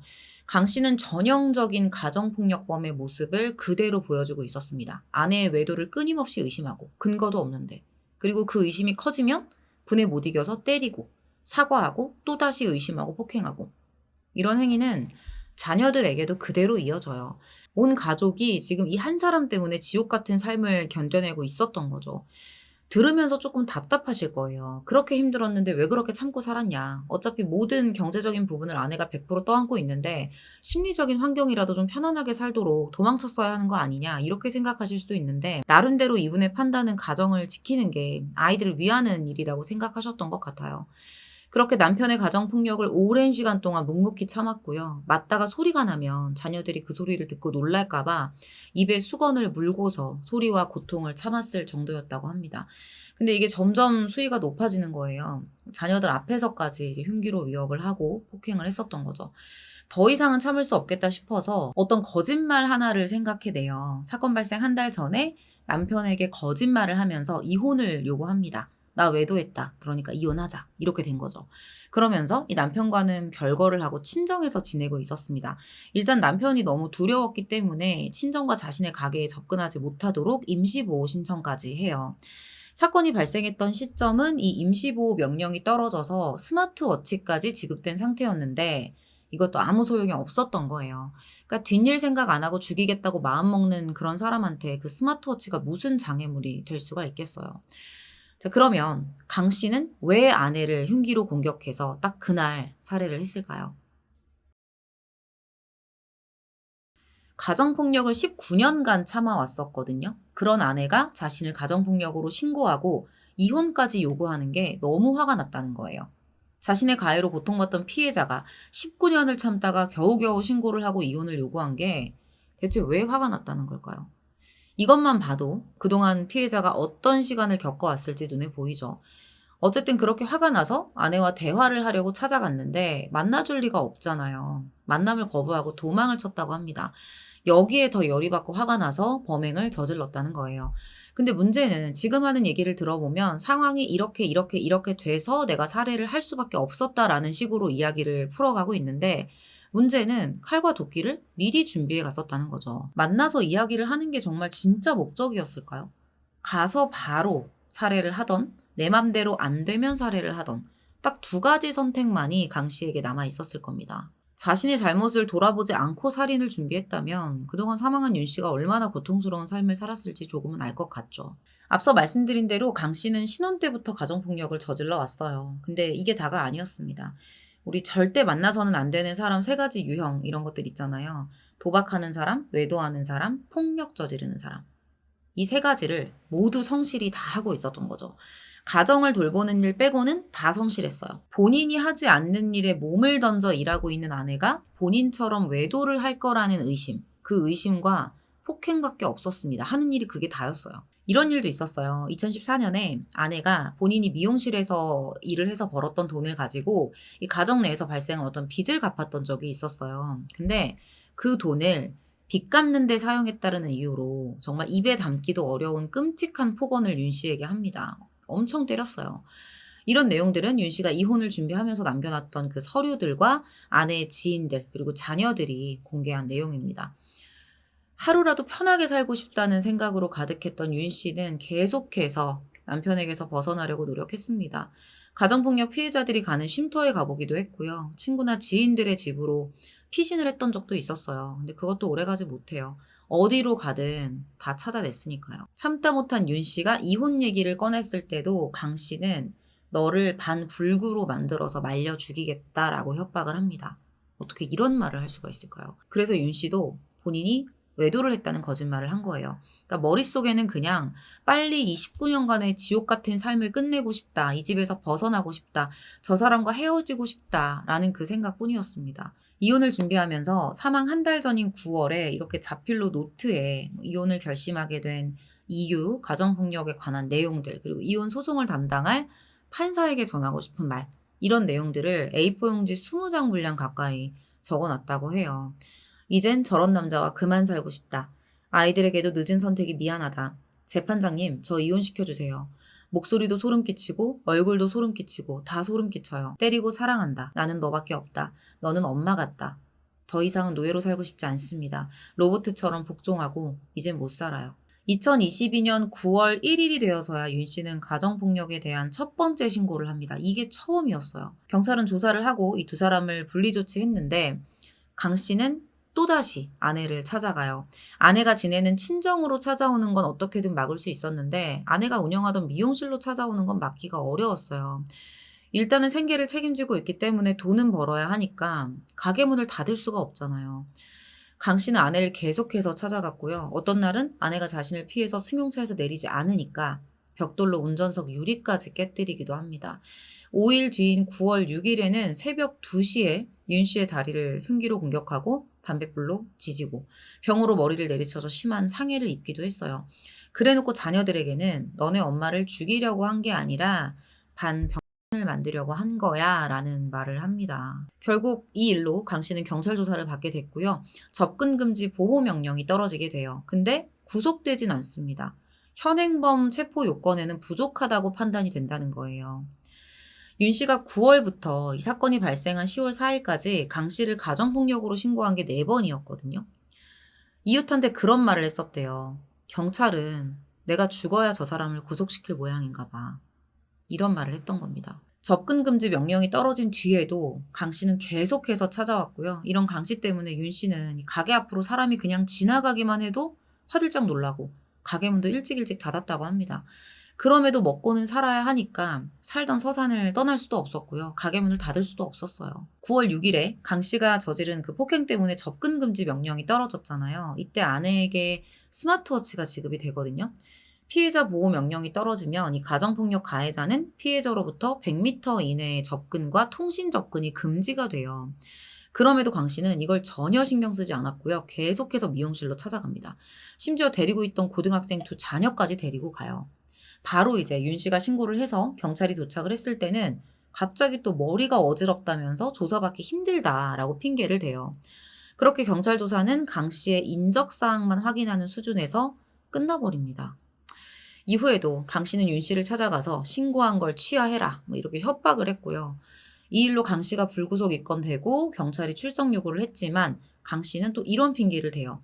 아, 나도 변호사를 고용하고 또 변호사 일정이 있다. 9월에는 일정이 꽉 차 있어서 출석을 할 수가 없으니까 출석 일정을 연기해달라. 이렇게 요청을 합니다. 결국 이 위험한 잠재적 살인마에 대한 본격적인 조사가 한 달 내내 이루어지지 않아요. 그렇게 사건 당일이 된 거죠. 10월 4일이 됩니다. 사건 당일이에요. 윤 씨는 오전에 법원에 들려요. 강 씨를 집 밖으로 내보내달라는 퇴거 신청서를 제출하러 갔었던 거예요. 그리고 나서는 이제 미용실에 출근을 했는데 이놈이 또 나타납니다. 근데 이거를 피해자 윤 씨가 모르고 있었어요. 그러니까 미용실 일을 하다 보면 물을 자주 만지게 되잖아요. 손님들 샴푸도 해줘야 되고. 그래서 스마트워치를 잠깐 빼놨던 거예요. 그래서 몰랐던 거죠. 근데 이날 도착한 강 씨는 빈손이 아니었어요. 이미 범행 며칠 전에 철물점에서 구매해둔 도끼와 칼을 챙겨옵니다. 그리고 윤 씨를 찾아가기 전에 지인을 만나서 술을 마셔요. 근데 이거 술을 마셨던 것도 단순히 정말 술이 땡겨서는 아닐 거예요. 뒤에 이야기를 들어보시면 여러분들도 그렇게 생각을 하실 거예요. 그렇게 강 씨는 윤 씨가 있는 미용실로 찾아가서 당시에 와 있던 손님에게 잠깐 비켜달라고 얘기를 하고는 윤 씨에게 대화를 하자면서 가방 속에 있던 흉기를 보여줍니다. 윤 씨는 바로 도망쳤고요. 그때부터 강 씨가 도끼를 들고 윤 씨를 쫓아갔던 거예요. 그리고 막다른 길로 도망간 윤 씨의 머리채를 잡고 도로변으로 끌고 나옵니다. 그리고 공격을 시작해요. 당시에 목격자가 10명 정도 있었거든요. 사람들이 다 지켜보고 있는데도 공격을 멈추지 않습니다. 더 소름 돋는 건 이 강 씨의 얼굴이 너무나도 평온해 보였다는 거예요. 당시 그곳에 있었던 목격자들이 하나같이 그렇게 이야기를 했어요. 대체 이런 사람이랑 어떻게 그 오랜 시간을 살아왔던 건지 너무 끔찍하죠. 그렇게 공격을 받던 윤 씨가 앞서 말씀드린 그 김 씨와 외국인 동료가 강 씨를 말리는 틈을 타서 도망을 치려고 해요. 근데 이걸 강 씨가 놓치지 않고 다시 잡아서 공격을 합니다. 쓰러진 상태에서도 멈추지 않았어요. 목격자 김 씨가 이렇게 삽을 가지러 갔을 때 이미 윤 씨는 손쓸 수 없을 만큼 많은 상처를 입은 상태였습니다. 근데 경찰이 도착한 뒤에 붙잡혀서 이제 강 씨가 이런 말을 해요. 정말 황당한 말인데, 내 입장이 되면 당신들도 이해할 거다. 그러니까 내가 도끼로 사람을 죽일 수밖에 없었던 이유를 너네들도 내 입장이 되면 알 수 있을 거다. 너네도 그런 상황이 되면 그렇게 할걸? 뭐 이런 얘기를 하고 있는 거예요. 그렇게 강 씨는 구속됩니다. 너무 슬펐던 게 윤 씨가 이제 쓰러져서 이렇게 실려갔잖아요. 근데 그때도 이제 의식은 있었거든요. 자신이 너무 고통스럽고 공포스러운 상황 속에서도 윤 씨는 울면서 저 죽어요? 우리 아이들 어떡해? 이런 말을 했다고 해요. 죽어가면서도 자신보다 아이들을 더 걱정하는 엄마였어요. 피해자 윤 씨가 경찰에 4번이나 신고를 했어요. 그런데도 경찰은 강 씨에 대한 피의자 조사를 마치지 않았다는 이유로 구속영장을 신청하지 않았습니다. 자, 그리고 사건 8일 전에 강 씨가 접근금지 명령을 어기고 찾아왔다라고 신고를 했을 때도 경찰이 직권으로 퇴거 조치를 명령할 수 있었다고 해요. 하지만 퇴거 조치를 하지 않았죠. 그래서 그 사건 당일에 피해자 윤 씨가 직접 법원에 가서 퇴거 신청서를 내고 왔었던 거예요. 아무리 뭐 경찰 쪽에 입장이 있었다고 해도 모든 결과가 지금 이렇게 된 이상 비난을 피할 수는 없을 겁니다. 한편 구속된 강 씨는 살해 과정이 전혀 기억나지 않는다라고 주장해요. 그렇게 열심히 가서 준비를 해놓고. 내가 도망가는 아내를 쫓아간 기억은 있지만 살해 과정은 기억이 안 난다. 술에 취해 있어서 필름이 끊겼다라는 거예요. 범행 전에 왜 지인이랑 술을 먹었는지 이제 이해가 가시죠. 그렇게 심신미약을 주장하던 강 씨는 계획 범행이 아니라고 주장을 합니다. 범행 도구를 그렇게 준비했지만 계획은 아니다. 외도 후에 이혼을 요구하는 아내와 대화를 하고 싶은데 자꾸 피하니까 위협을 해서라도 대화를 하고 싶어서 이걸 들고 찾아갔는데 자꾸 도망을 치니까 화가 나서 우발적으로 저지른 범행이라는 거예요. 그러면서 선처를 호소하기까지 합니다. 자, 그런데 이 사건 발생 열흘 후에 부부의 자녀들이 청원글을 하나 올려요. 지금 보이실 텐데 이 자녀들이 아빠라는 사람이 엄마와 자녀들에게 그동안 저질렀던 가정폭력 그리고 여러 가지 만행들을 구체적으로 공개하면서 제대로 된 죗값을 치를 수 있도록 법을 강화해달라는 내용의 글을 씁니다. 강 씨가 이런 짓도 했었대요. 범행 한 달 전에 피해자 명의의 아파트가 있었는데 이 아파트에 소유권 이전 청구권 가등기 신청을 했다는 거예요. 이게 뭐냐면 소유권을 이전해 달라고 청구할 수 있는 어떤 권리를 설정을 해 놓은 거예요. 이렇게 되면 집을 매매할 때 우선권을 갖게 되는데 아내가 다른 사람한테 집을 팔려고 해도 강 씨가 그걸 가로챌 수 있는 겁니다. 한마디로 아파트를 파는 걸 막는 거죠. 자, 그럼 왜 이런 짓을 해놨냐? 아내가 이 집을 팔아서 도망갈 것 같다는 게 이유였습니다. 여기에 필요한 인감증명서나 도장 이런 건 다 이제 피해자 윤 씨를 협박해서 처리를 했던 거고요. 검찰은 강 씨를 보복살인 등의 혐의로 구속 기소했고요. 자녀들에 대한 친권남용을 막기 위해서 친권 상실도 청구합니다. 당시 강 씨가 국민참여 재판을 원했었는데 유족이 이걸 반대해요. 이놈이 어떻게 머리를 쓰고 있는지가 딱 보이는 거예요. 그러니까 아내가 이제 외도를 했다라고 알고 있는데 이 사생활과 관련해서 이 사실과는 다른 주장을 펼쳐서 명예가 훼손되게끔 하고 싶었던 거죠. 이런 것들을 유족이 미리 알아차리고 이제 국민참여 재판을 반대합니다. 1심 재판에서 강 씨는 앞서 경찰에게 했던 주장을 그대로 해요. 외도하자고 이혼해서 화가 났다. 술 취해서 그날 기억이 안 난다. 보복 의도는 없었다. 재판부는 범행 수법이 잔혹하고 비인간적이라면서 강 씨에게 징역 40년, 전자발찌 15년을 선고합니다. 강 씨가 흉기를 미리 준비했고 아내를 만나서 범행에 이르기까지 5분도 걸리지 않았다면서 보복 의도가 없다고 했던 강 씨의 주장을 반박해요. 그리고 자녀들이 평생 안고 살아가야 할 고통을 가늠할 수 없다면서 양형의 이유를 밝힙니다. 재범 위험성 평가도 받았었거든요. 고위험군으로 결과가 나와요. 행동을 지금 보면 되게 무섭도록 집요하고 잔인하거든요. 잠깐 보여줬던 그 죄책감은 다 쇼이기 때문에 이런 사람을 제대로 처벌하지 않는다면 남은 가족들이 지금 어떻게 될지 모르는 거예요. 검찰과 강 씨는 재판 결과에 항소했고요. 항소심 재판에서 강 씨는 아내가 불륜녀라는 걸 집중적으로 거론합니다. 이걸 노리고 있었던 거예요. 그래서 지금 내 범행은 정당하다는 거죠. 실제로 윤 씨가 불륜으로 오해하도록 상황을 만든 건 사실이었어요. 근데 이건 다 계획적인 일이었습니다. 윤 씨가 이제 본인의 친오빠의 친구하고 평소에 알고 지냈었는데 그 사람한테 이혼을 해야 하는 상황을 설명하면서 도와달라고 해서 남편이 오해하도록 상황을 꾸몄던 거죠. 실제로 그 오빠 친구의 아내도 사망한 윤 씨의 사정을 알게 되면서 이 부부가 같이 그녀를 도와줬던 거예요. 실제로는 아무 관계도 아니었습니다. 재판부는 사망한 윤 씨가 지옥 같은 상황에서 벗어나기 위한 수단으로 불륜을 저질렀다는 거짓말로 이혼을 요구한 것으로 보인다고 평가합니다. 그렇게 항소심 재판부는 항소를 기각했고요. 최종적으로 징역 40년이 확정돼요.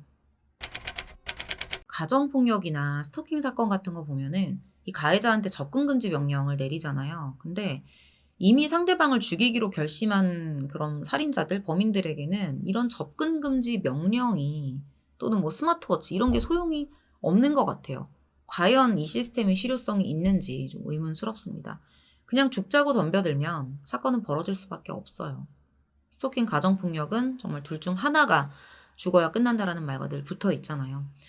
살인을 저지르기 이전에 가해자에게 내려지는 처벌이 더 강력해지지 않는다면 그들은 누구보다 당당하게 눈치 보지 않고 활보하고 다닐 거고요. 오히려 피해자가 숨어 있다가 끌려나와 이렇게 살해당하는 이런 일들이 결코 사라지지 않을 겁니다.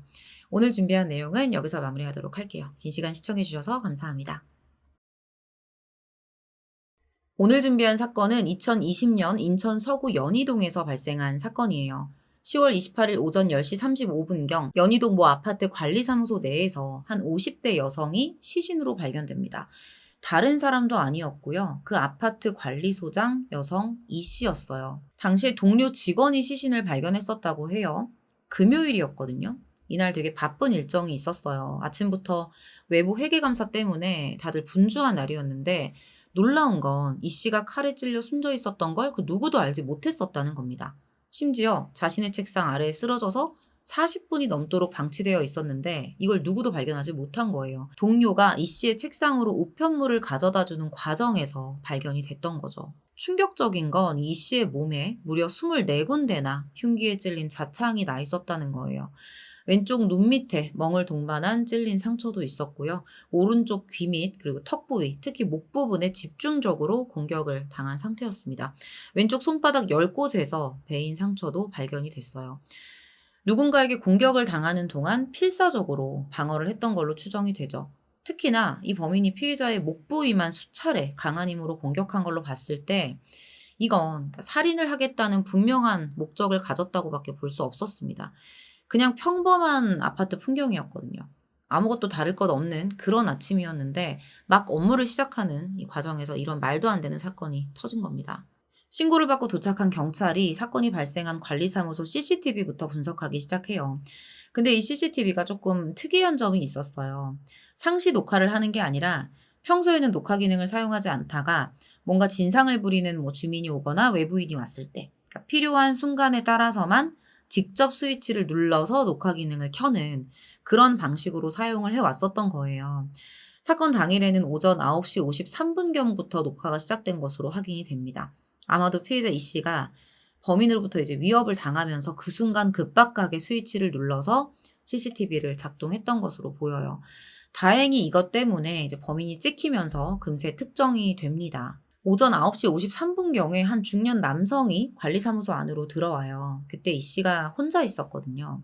근데 뭔가 격분해서 서로 몇 마디를 주고받더니 갑자기 이 남성이 과도를 들고 이 씨에게 다가와서 휘두르기 시작하는 거예요. 여기 이 씨는 소리를 지르면서 저항을 했었고요. 약 1분 뒤 범인은 이 씨를 바닥에 완전히 넘어뜨려서 계속 흉기로 공격했고요. 더 이상 이 씨가 아무 반응을 하지 못하자 범행 도구와 자신의 가방까지 챙겨서 사무소 밖으로 빠져나갑니다. 이 모든 게 정말 3분도 채 되지 않는 시간에 벌어진 일이에요. 사건이 발생하고 얼마 지나지 않아서 직원들이 들어왔고요. 책상 아래에 이 씨가 사망해 있다는 사실을 모른 채 업무를 시작합니다. 그렇게 40여 분이 지나서야 동료가 이 씨의 시신을 발견했던 거고요. 자, 그러면 이 CCTV에 찍힌 살인자는 누구였을까? 사건 발생 1시간 30분 만에 제 발로 찾아와서 자수를 해요. 1년 전에 이 아파트 입주자 대표회의의 회장으로 선출됐던 63세의 남성 김 씨였습니다. 바로 조사를 시작해요. 동기가 뭐였냐. 평소에 이 관리소장 이 씨가 자신을 무시했고 횡령까지 일삼아서 화가 나서 살해했다는 거예요. 그날 집에서 과일을 깎아 먹다가 생각할수록 분이 쌓였고 위협만 할 목적으로 과도를 든 채 관리사무소로 갔다가 끝내 살인을 했다는 겁니다. 계획했던 건 아니고 평소에 갈등이 있었는데 갑자기 과일 깎아 먹다가 열이 받아서 우발적으로 죽였다라는 주장인 거죠. 그러면서 김 씨는 관리소장과 관리비 사용 문제로 다툼이 있었다. 아파트 공금을 소장이 빼돌리고 내가 한 것처럼 서류를 조작했다고 생각했다. 관리비 지출에 문제가 발생하면 입주자 대표가 돈을 갚아줘야 하는데 내가 그 책임을 지게 될 게 두려웠고 소장의 횡령 사실 때문에 너무나 화가 났다. 그러니까 명백하게 지금 이 사람은 사망한 이 씨가 그러니까 관리소 소장이 횡령을 했다라고 확신을 하고 지금 이렇게 진술을 하는 거예요. 근데 조사를 하면 할수록 이 김 씨의 주장과는 다른 사실들이 하나씩 밝혀지기 시작합니다. 오히려 김 씨가 평소에 이 사망한 피해자를 사사건건 의심하고 참견하면서 그야말로 갑질을 하면서 괴롭혀 왔던 겁니다. 그 정황들이 다 드러나게 된 거예요. 관리사무소 직원들은 오히려 이 씨가 철저한 피해자였다고 주장을 합니다. 입주자 대표 김 씨의 갑질이 하늘을 찌를 정도였다는 거예요. 특히나 수상한 점은 뭐였냐면 이 아파트 관리비 통장이 있잖아요. 이거를 복수 인감으로 관리를 해야 되거든요. 근데 이 범인 김 씨가 피해자 이 씨 모르게 단독 인감으로 바꿔버렸다는 거죠. 이게 왜 이렇게 하냐면 공금 횡령이나 어떤 개인적인 사용을 막기 위해서 공동 인감으로 사용이 돼야 되는데 말도 없이 본인의 단독 인감으로 바꿔버렸다는 거예요. 근데 이걸 나중에 소장 이 씨가 알게 되거든요. 그래서 다시 이제 공동 인감으로 원래대로 변경을 해놨었대요. 근데 그럴 때마다 집요하게 이 관리소장 이 씨를 찾아와서 계속 트집을 잡고 너 공금 횡령했지. 이 핑계 저 핑계를 대면서 단독 인감을 고집했었던 겁니다. 처음에는 그냥 도장을 분실해서 다시 파야 된다 이런 핑계를 대더니 나중에는 이 씨를 의심하면서 관리비 입출금 통장 내역을 확인하겠다라는 명목으로 통장 비밀번호를 요구하는 그러니까 말도 안 되는 소리로 끊임없이 괴롭혀 왔었다는 거죠. 피해자는 이미 사망 직전까지 이런 일 때문에 너무 많은 엄청난 그런 스트레스로 괴로워하고 있었습니다. 고혈압에 탈모까지 왔었대요. 아까 이 씨가 사망한 그날이 외부 회계감사가 있었던 날이었다라고 제가 말씀을 드렸잖아요. 이게 어떻게 된 거냐면 범인 김 씨가 이 사건이 발생하기 전 20일 동안 아파트 관리비 통장을 9번이나 재개설을 해요. 20일 동안. 이 과정에서 이제 당시에 다리를 다쳐서 출근을 못하고 있었던 이 씨를 억지로 나오게 만들어서 은행에 데려가기까지 합니다. 이런 식으로 계속 이 관리사무소장이 횡령을 하고 있다, 뭐 이러면서 의심을 하고, 용역을 위한 도급 계약이나 지출 서류 등의 도장을 찍어주지 않으면서 점점 이 두 사람 사이의 마찰이 심해졌던 거죠. 결국에는 이 피해자가 자진해서 외부 회계감사까지 요청을 했었던 거예요. 피해자가 사망했던 그날은 이제 두 번째로 감사가 진행됐던 그런 일정의 날이었습니다. 일단 첫 번째 회계감사까지의 결과를 보면 이 씨에 대한 횡령 혐의가 사실 무근으로 나와요. 사실 이 아파트가 300세대 미만의 아파트라서 따로 외부 회계감사를 받지 않아도 된다고 합니다. 그럼에도 스스로 자신의 어떤 죄가 없음을 증명하고자 감사를 받기로 했었던 거죠. 근데 이게 다가 아니에요. 범인 김 씨는 이 일 말고도 수시로 이 씨를 찾아서 괴롭혀요. 아파트 문제에 대해서만 괴롭힌 게 아닙니다. 당시에 이 피해자가 결혼을 하지 않고 이제 홀어머니를 모시고 살고 있었어요. 근데 범인 김 씨도 결혼을 안 하고 혼자 살고 있었거든요. 뭐 그럴 수 있죠. 결혼 안 할 수 있죠. 근데 말도 안 되는 소리를 짓거립니다. 피해자에게 이런 말을 해요. 내가 당신을 신뢰할 수 있도록 당신의 집에 나를 초대해라. 심지어 당연하다는 듯. 아무런 뭐 그런 스스럼 없이 이런 요구를 해왔던 거예요. 당연히 거절했겠죠. 근데 문제는 그 요구를 거절하고 나서부터 그 기존의 괴롭힘이 더 심각해졌다는 거예요. 정신이 단단히 미치지 않고서야 이런 소리를 할 수 있는 건지. 조사 과정에서 범인 김 씨는 한결같이 주장합니다. 계획 범행 아니다. 우발적으로 그런 거다. 근데 경찰은 그렇게 판단하지 않았어요. 평소에 이 씨를 비정상적일 만큼 괴롭혀 왔었고 수차례에 걸쳐서 관리비 통장을 재발급받고 단독 인감으로 바꿔버렸잖아요. 그랬던 거. 그리고 최근에 피해자에게 자신이 매달 18만 원씩 받아오던 회장 활동비를 인상해달라고 요구했다가 거절당했던 점. 뭐 그 밖에도 집으로 초대해달라는 요구를 거절당한 것. 이런 모든 정황에 의해서 앙심을 품고 있다가 죽이겠다는 결심을 하고 계획적으로 움직였을 것이다. 이렇게 파악을 했던 거죠. 무엇보다 이 씨 휴대폰을 조사하면서 파악했던 그 검색 기록이 결정적이었습니다. 범행 3일 전인 10월 25일에 포털에 이런 걸 검색해요. 변호사 선임 비용, 인천 변호사 추천 이런 키워드로 수회 검색했던 사실이 드러나게 된 거죠. 단순히 검색만 했던 게 아니었어요. 실제로 움직입니다. 모 인천 변호사로 저장된 그 전화번호로 3차례에 걸쳐 통화를 시도했던 거예요. 근데 김 씨는 이거 통화한 거 이 씨 횡령 혐의 때문에 변호사 선임하려고 그랬던 거다.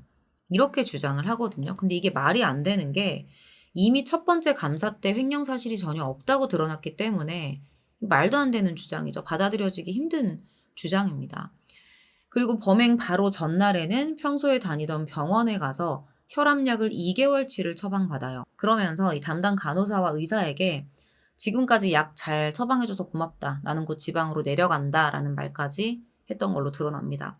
자, 그리고 혈압약 처방 전이랑 본인의 사업자 등록증을 카메라로 찍어서 친동생에게 전송을 해놔요. 이게 뭘 의미하는 행동이냐? 경찰은 이 행동에 대해서 김 씨가 범행 이후에 뭐 자수를 하거나 붙잡힐 상황을 고려한 뭐 신변 정리 차원의 행동이라고 판단을 합니다. 범행 전날에 이런 행위를 했다는 것에 초점을 맞춘다면 이미 누군가를 죽일 것에 대해 계획하고 있었다라고 볼 수 있겠죠. 2020년 10월 30일 김 씨는 이 씨에 대한 살인 혐의로 구속됩니다. 지금부터는 경찰 수사 내용, 그리고 진술 내용, 그리고 증거 내용들을 종합해서 범행 당일에 어떤 일이 있었는지 정리를 해볼게요. 10월 28일 오전 9시 35분경 김 씨는 야간 일을 마치고 귀가해요. 그리고 총 길이 20cm, 칼날 길이만 15cm에 달하는 과도를 은박지에 싸서 자신의 크로스백 안에 넣은 뒤에 오전 9시 51분경 다시 집 밖으로 나와서 이 씨가 일하는 관리사무소로 향합니다. 마침 사무실 안에 이 씨 혼자 이제 출근을 해 있었어요. 김 씨는 문을 열고 들어가서 이 씨에게 다짜고짜 돈 문제 어떻게 할 거냐라면서 따져 물었고요. 이 씨는 무슨 말을 하는 거냐며 항변합니다. 격분한 김 씨는 과도를 꺼내서 이 씨에게 달려들었고요. 이 씨의 목 부위와 얼굴 부위를 수차례 걸쳐 공격해요.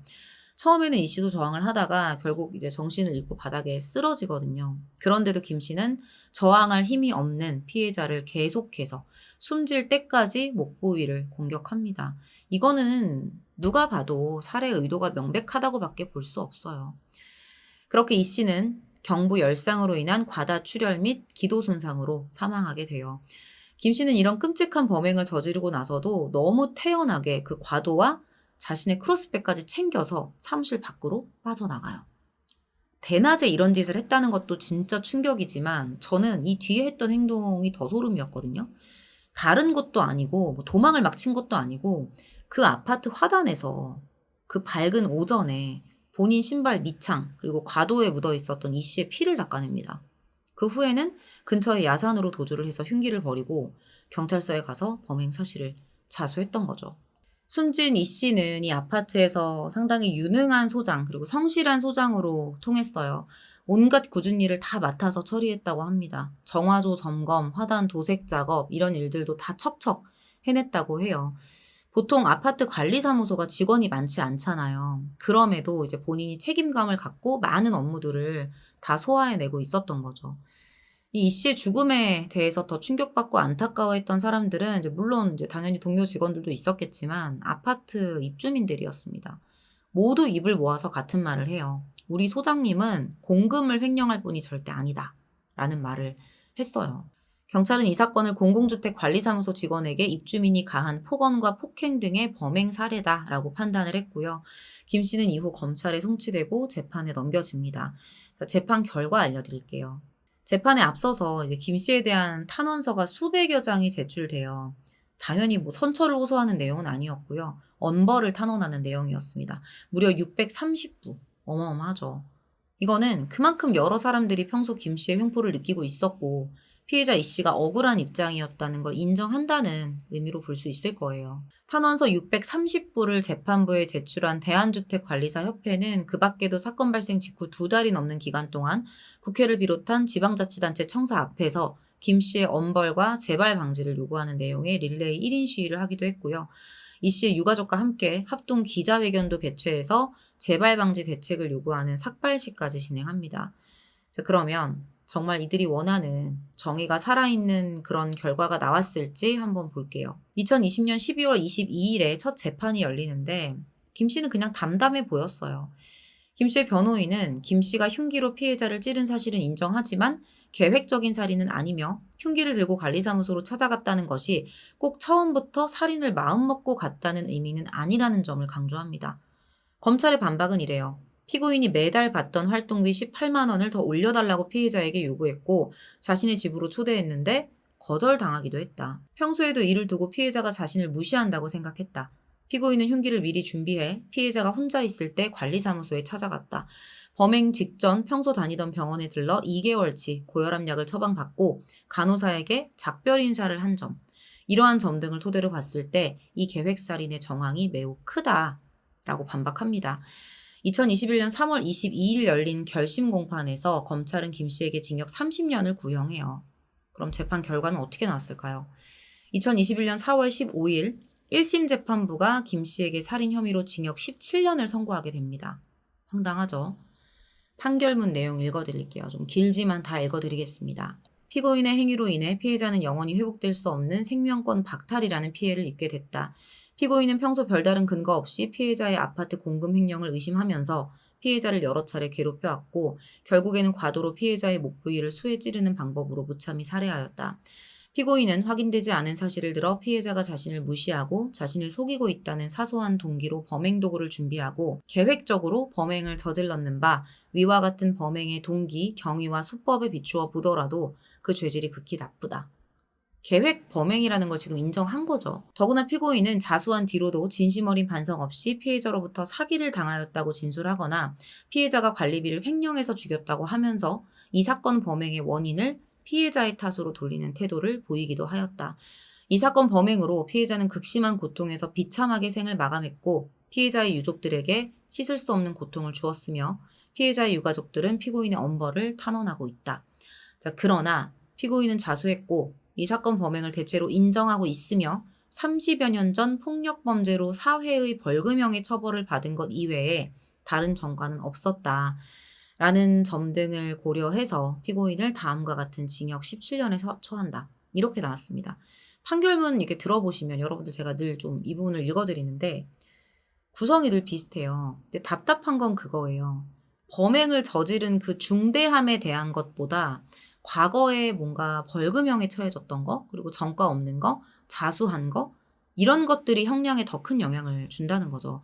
판결을 한다는 게 그 사건, 그 범행에 대해서 판결을 하는 거지, 과거에 뭘 했고 이런 걸 가지고서 거기에 영향을 주면 전 안 된다고 생각을 하거든요. 좀 답답한 부분입니다. 항상 이런 식이잖아요. 판결 결과를 인정할 수 없었던 피고인과 검찰 측에서 바로 항소해요. 항소심 재판부는 김 씨에게 1심 판결을 깨고 가중된 징역 20년을 선고합니다.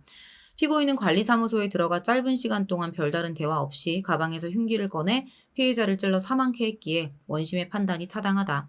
그러나 피고인이 왜소한 여성인 피해자를 무참히 살해한 점, 사소한 동기로 범행을 계획 실행한 점, 반성하지 않고 피해자에게 책임을 돌리는 점 등을 고려했을 때 1심의 형량은 너무 가볍다라면서 검찰의 양형부당 주장을 받아들입니다. 이후에 상고했는데요. 대법원에서 기각이 됐고요. 최종적으로 징역 20년형이 확정됩니다.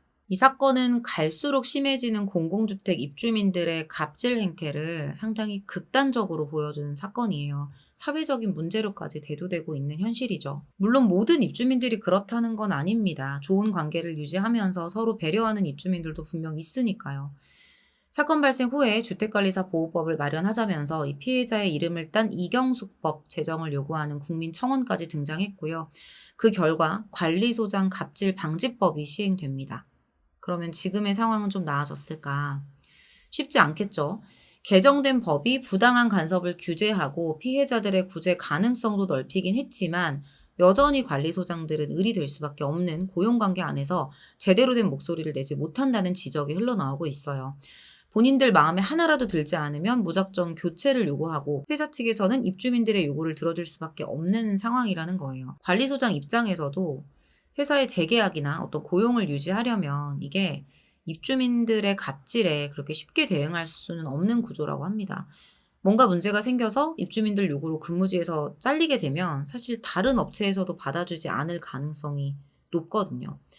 물론 인간 대 인간으로 예의를 갖춰서 행동하고 감사한 부분에 대해서 표현하는 그런 주민들도 많겠지만 여전히 누군가는 그들을 존중하지 않고 단지 내 월급으로 먹고 사니까 내 맘대로 부려도 되는 존재라는 식으로만 여긴다는 게 어찌 보면 가장 큰 문제가 아닐까 싶습니다. 어쩌다 보니까 이제 이야기가 여기까지 이어졌는데 다시 사건으로 돌아간다면 이 사건은 갑질과 함께 갑질은 일단 기본이고요. 입주자 대표로서 철저히 자신의 이득만을 채우려는 욕구에 집착을 하다가 벌어졌던 끔찍한 살인사건이라고 볼 수 있어요. 임기를 3개월 앞두고 있었대요. 그런 상황에서 본인 마음대로 되지 않는 그런 상황. 자신이 의심했던 피해자에게 1차 감사 결과 그 어떤 횡령 혐의도 인정되지 않는 상황. 뜻대로 되지 않으니까 마음이 급하고 비정상적인 분노가 터졌을 겁니다. 사실 외부 감사까지 요청할 정도로 부정한 돈을 취하지 않고 열심히 일했던 피해자를 지금 이 범인은 정말 아무 근거 없이 의심을 했다는 거거든요. 근데 이것 자체가 근거도 없었을 텐데 이렇게 할 수 있었다는 것 자체가 이미 본인이 이 아파트와 관련한 일을 처리하는 시선이 입주민이나 아파트를 위한 게 아니라 돈에 꽂혀 있었다라고밖에 볼 수 없는 거예요. 내가 그런 생각을 갖고 있으니까 남도 나와 똑같은 부류의 인간일 거라 착각하는 거죠. 오늘 준비한 내용은 여기서 마무리하도록 하겠습니다. 2020년 인천 서구에서 발생한 관리소장 살인사건이었습니다. 긴 시간 시청해주셔서 감사합니다. 2010년 9월 20일 오후 광주 서구에 있는 풍암 저수지에서 경찰과 119 구조대가 이렇게 검은 가방을 건져 올리고 있었습니다. 이 가방 안에는 토막난 시신이 담겨 있었어요. 얼마 후에 시신의 신원이 밝혀지는데요. 며칠 전 실종 신고되었던 43세 여성 백 씨로 밝혀져요. 옷가게를 운영하는 사장님이자 9살 딸을 키우는 한 아이의 엄마였습니다. 근데 이미 이 백 씨가 살해됐다는 건 밝혀진 상태였어요. 범인도 특정이 되어 있었는데 지금 시신만 발견되지 않았었던 거죠. 그러다가 저수지에서 시신이 발견이 되고 여성의 신원이 백 씨로 확인이 되면서 그녀를 살해한 것으로 지목됐던 사람이 범인이라는 게 확실해진 겁니다. 자, 그러면 대체 사람을 살해하고 이렇게 잔인하게 훼손해서 유기한 범인이 누구였을까요? 남편 57세 김 씨였습니다. 근데 더 충격적인 사실, 이 사람이 다름 아닌 경찰 경력 34년 차인 현직 경찰 간부였다는 거예요. 경찰 간부가 아내를 살해하고 토막내서 유기했다는 거죠. 너무 충격 아닌가요? 오늘 준비한 사건은 아마도 많이 접하신 적은 없으실 거라는 생각이 들어요. 최대한 자료를 많이 찾아서 준비를 했으니까 끝까지 시청을 해주시면 감사하겠습니다. 오늘 내용은 사건 전모도 있지만 이 범인 김 씨와 관련되어 있는 것으로 추정되는 또 다른 사건에 대한 이야기도 함께 들려드리도록 하겠습니다. 시신을 처음 발견한 건 이 풍암저수지 부근을 산책하던 주민의 신고 전화가 있었어요. 저수지 부근을 산책하다가 뭔가 이상한 검은 물체가 떠올라 있는 걸 보고 신고를 했었던 거죠. 검은색 여행용 가방에 들어있던 시신이었잖아요. 근데 상태가 조금 특이했습니다. 좀 많이 특이했어요. 몸통하고 팔만 들어있었는데 총 3부위로 나뉘어져서 훼손이 돼 있었고요. 팔은 손가락이 다 절단된 상태로 가방에 담겨 있었습니다. 시신은 부패가 한참, 그것도 심하게 진행 중인 상태였어요. 당시에 이제 가방을 건져내서 조사 전에 저수지 옆에 잠깐 놔뒀는데도 그 냄새가 저수지 주차장 입구까지 퍼질 정도였다고 하니까요. 경찰이 이 시신의 주인이 누구인지는 알 수 없었지만 짐작하는 인물이 있었습니다. 그 여성이 앞서 실종 신고된 여성 백 씨였던 거죠. 이미 남편 김 씨가 자신이 아내를 살해하고 훼손했다는 걸 인정한 상태였거든요. 그리고 시신을 비닐봉지에 담아서 쓰레기 더미 13곳에 나눠 버렸다라는 진술까지 다 했었던 상황이었어요.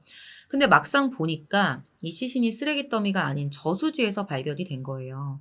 그래서 어쩌면 이 사람이 시신 유기에 대해서 거짓 진술을 했을 수 있다. 그리고 전부 다 저수지에다 버렸을 수도 있다라고 생각을 하게 된 겁니다. 흉기도 마찬가지고요. 자, 근데 경찰 생각이 맞았어요. 실제로 범인 김 씨는 시신의 또 다른 부위를 다른 가방에 담아서 저수지에 유기를 했다고 자백을 해요. 바로 잠수부를 동원해서 이 저수지를 추가 수색했는데요. 흉기는 발견되지 않았고요. 비닐봉지 그리고 다른 가방에 담겨 있었던 머리와 다리, 그러니까 다른 신체 부위들을 추가로 수습을 하면서 다행히도 백 씨의 시신을 모두 수습합니다. 잘려진 손가락까지 발견을 하면서 일부 지문을 비교해 봤는데요. 실종 신고된 백 씨와 일치한다는 것까지 확인을 해요. 자, 그러면 어차피 자기가 사람을 죽였다는 걸 자백을 할 거면서 왜 굳이 이런 거짓말을 했을까? 시신의 신원 확인을 늦추고 수사에 혼선을 주기 위함이었겠죠. 뿐만 아니라 자신의 수사 지식을 이용해서 아내의 사망을 숨기기 위한 증거를 조작하기도 했습니다.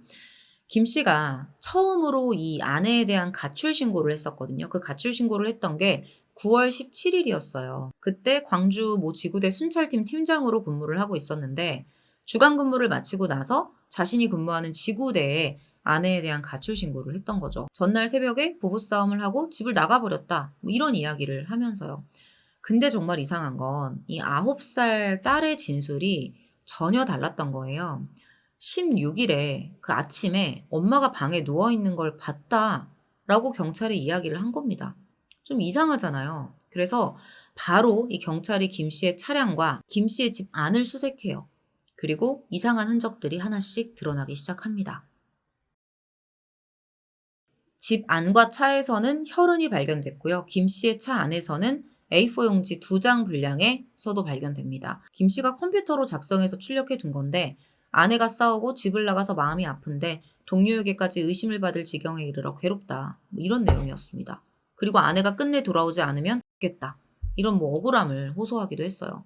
그 밖에도 뭐 자신의 전처와의 사이에 있었던 두 아들에게 우리 9살 딸을 부탁한다. 뭐 이런 말. 내가 떠나면 화장해서 산에 뿌려달라. 이런 내용들을 써놨습니다. 이것도 결국에는 뭔가 경찰이 발견을 했을 때 의심을 받지 않기 위해서 미리 만들어뒀던 거겠죠.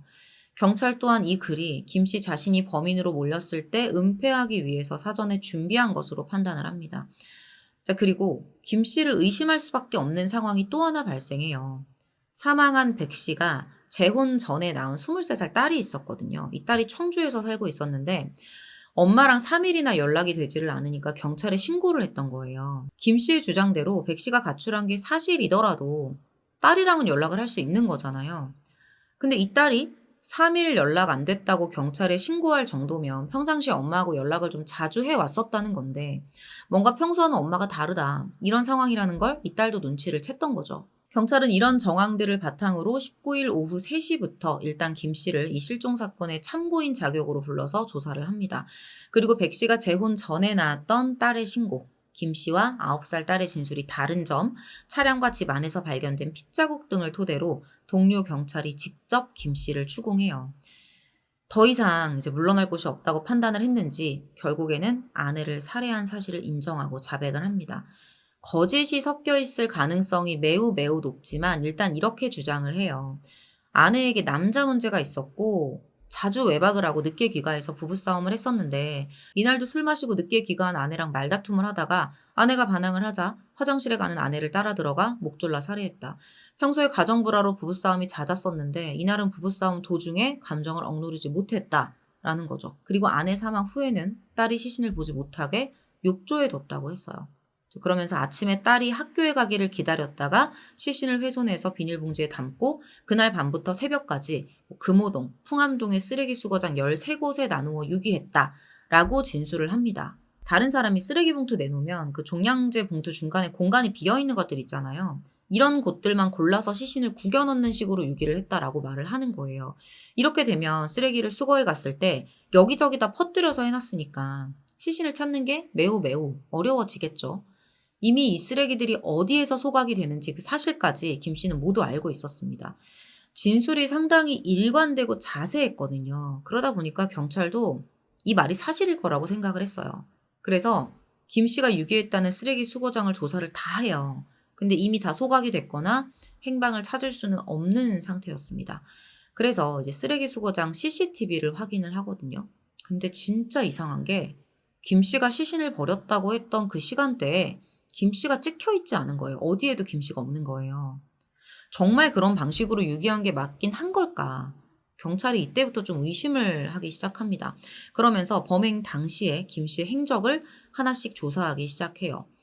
자, 그러던 중에 이 풍암 저수지에서 검은 가방에 든 토막 시신이 떠오르면서 김 씨가 시신 유기에 대한 거짓 진술을 했다는 게 들통이 난 거죠. 그러니까 자신이 갖고 있는 경찰의 수사 지식을 다 악용을 한 거예요.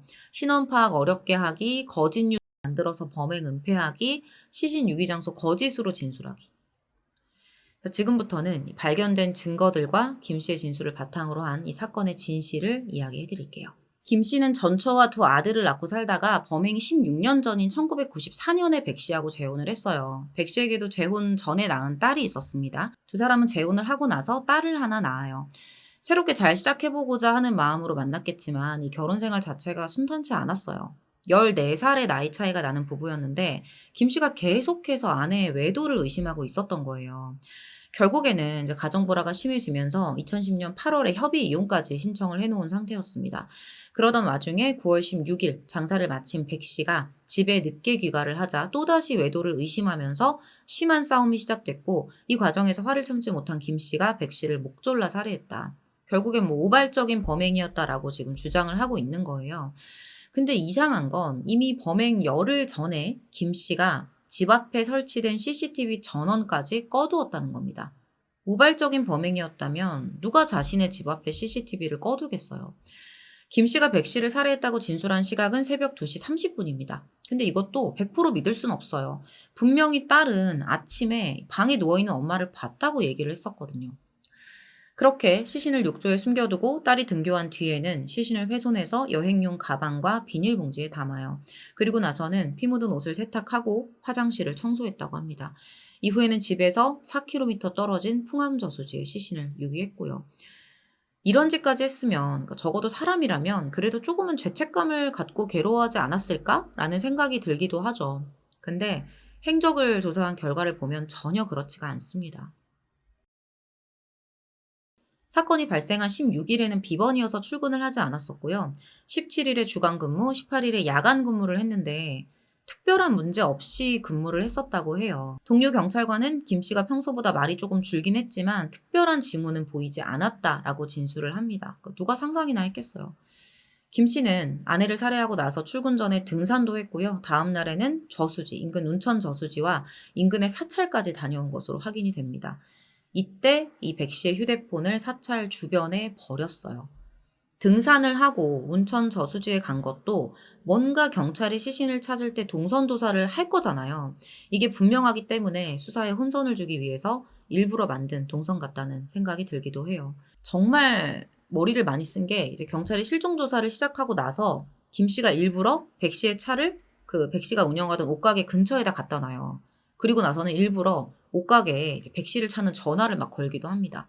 계속해서 백 씨가 가출한 것으로 보이게끔 어떤 흔적들을 꾸며내고 있는 거죠. 나는 아내를 찾고 있었다. 전화를 계속 걸었다. 이런 걸 보여주고 싶은 거예요. 그러면서 자신의 알리바이까지 정리를 해둡니다. 혹시라도 진술을 하다가 내가 뭐 앞뒷말이 틀리거나 허점이 발견되면 안 되니까 날짜와 시간대별로 자신이 진술할 내용을 달력에 기록해 두기까지 했어요. 결국엔 다 걸리긴 했지만요. 근데 진짜 무엇보다 나쁜 건 뭐 머리 쓸 수 있고 뭐 그럴 수 있는데 진짜 나쁜 건 자신의 딸에게 했었던 행동이에요. 나중에 이제 엄마를 봤다라고 경찰에 진술을 했다라는 걸 김 씨가 알게 되거든요. 근데 이걸 알고 나서는 강요를 합니다. "너 경찰 아저씨한테 그렇게 진술하면 아빠 감옥 가. 아빠 감옥 갔으면 좋겠어? 그러니까 엄마 못 봤다고 해." 딸은 아빠가 시키는 대로 진술을 번복하기도 했습니다. 두 아이의 소중한 엄마를 그렇게 잔인하게 죽인 것으로도 모자라서 죄책감까지 심어주면서 진술 번복을 강요하는, 그러니까 너무 악질이죠. 자, 근데 예상치 못한 일이 발생해요. CCTV를 범행 열흘 전에 미리 꺼두는 등의 어떤 계획 범행 정황이 드러나고 이로 인한 경찰의 강도 높은 수사가 진행되고 있었던 과정 중에 김 씨가 사망한 겁니다. 경찰서 유치장 화장실에서 휴지를 삼켰어요. 기도가 막혀서 의식을 잃은 거죠. 병원으로 옮겨졌지만 결국 뇌사 상태에 빠지게 됐고요. 결국 얼마 지나지 않아서 사망합니다. 이후에 김 씨의 가족들이 사죄의 의미로 장기 기증 의사를 밝히기도 했는데 이미 장기의 기능을 잃었다고 판단이 되면서 이 시신을 연구용으로 기증하겠다는 의사를 전달했다고 합니다. 이걸로 사죄가 되지는 않겠죠. 설마 이걸로 사죄가 된다고 생각하진 않았겠죠. 이 일로 경찰은 김 씨를 제대로 관리하지 못했다는 것에 대해 큰 비난을 받기도 했는데요. 이렇게 수사실과 상황실, 유치장에서는 CCTV가 설치가 돼 있지만 화장실에서는 설치가 돼 있지 않기 때문에 이런 일을 막을 수 없었다라고 말을 합니다. 결국 김 씨 진술이 일치하지 않는 점에 대한 추가 조사도 진행되지 못한 상태로 이 사건은 그렇게 종결이 돼요. 정확한 범행 시점, 백 씨의 사망 시점, 그리고 정확한 이유와 이게 우발적인 살인인지 계획적인 살인이었는지에 대해서도 속 시원히 밝혀진 게 없는 상태로 그냥 다 끝나버린 겁니다. 자, 근데 제가 아까 전에 맨 처음에 시작할 때 오늘 사건을 좀 끝까지 봐달라고 말씀을 드렸잖아요. 이 사건하고 연관된 되게 이상한 의혹이 또 하나 드러나요. 이게 화장실에서 그 일이 있고 나서 김 씨가 병원에 실려왔잖아요. 그때 치료를 받는 과정에서 경찰이 알게 된 사실인데 김 씨의 전 처였던 문 씨의 행방이 16년째 확인이 되지 않고 있는 거예요. 이 사람도 실종이 된 거죠. 실종 당시 나이가 37세였는데 이제 김 씨하고 두 아들을 낳고 살다가 1994년경에 가출을 한 것으로 알려집니다. 그 이후로는 이제 생사 여부가 확인되지 않았던 거예요. 문 씨의 가족들도 그녀가 단순 가출했다라고 판단을 하면서 실종 신고도 하지 않고 있었던 상황이었어요. 그러던 중에 김 씨가 문 씨를 대상으로 이혼 신청을 했고요. 1994년 6월 12일에 이혼이 성립됩니다. 문 씨의 주민등록이 말소되면서 김 씨는 2주도 지나지 않아서 백 씨와 혼인신고를 해요. 34년 차 경찰이라면 전처 실종 당시에도 지금 경찰이었다는 얘기인데 왜 아내를 적극적으로 찾지 않고 가만히 있었을까요?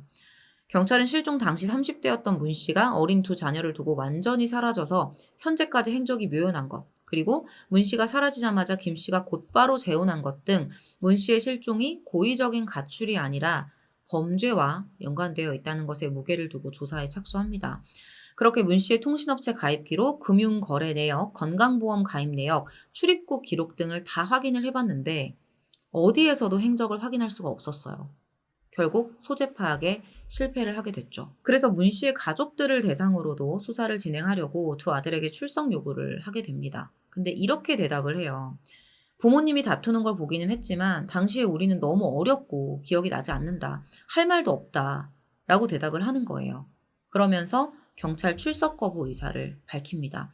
그렇게 문 씨의 오빠에게도 연락을 했는데 이렇게 대답을 합니다. 아버지가 생전에 동생을 찾으려고 많이 고생하시다가 돌아가셨다.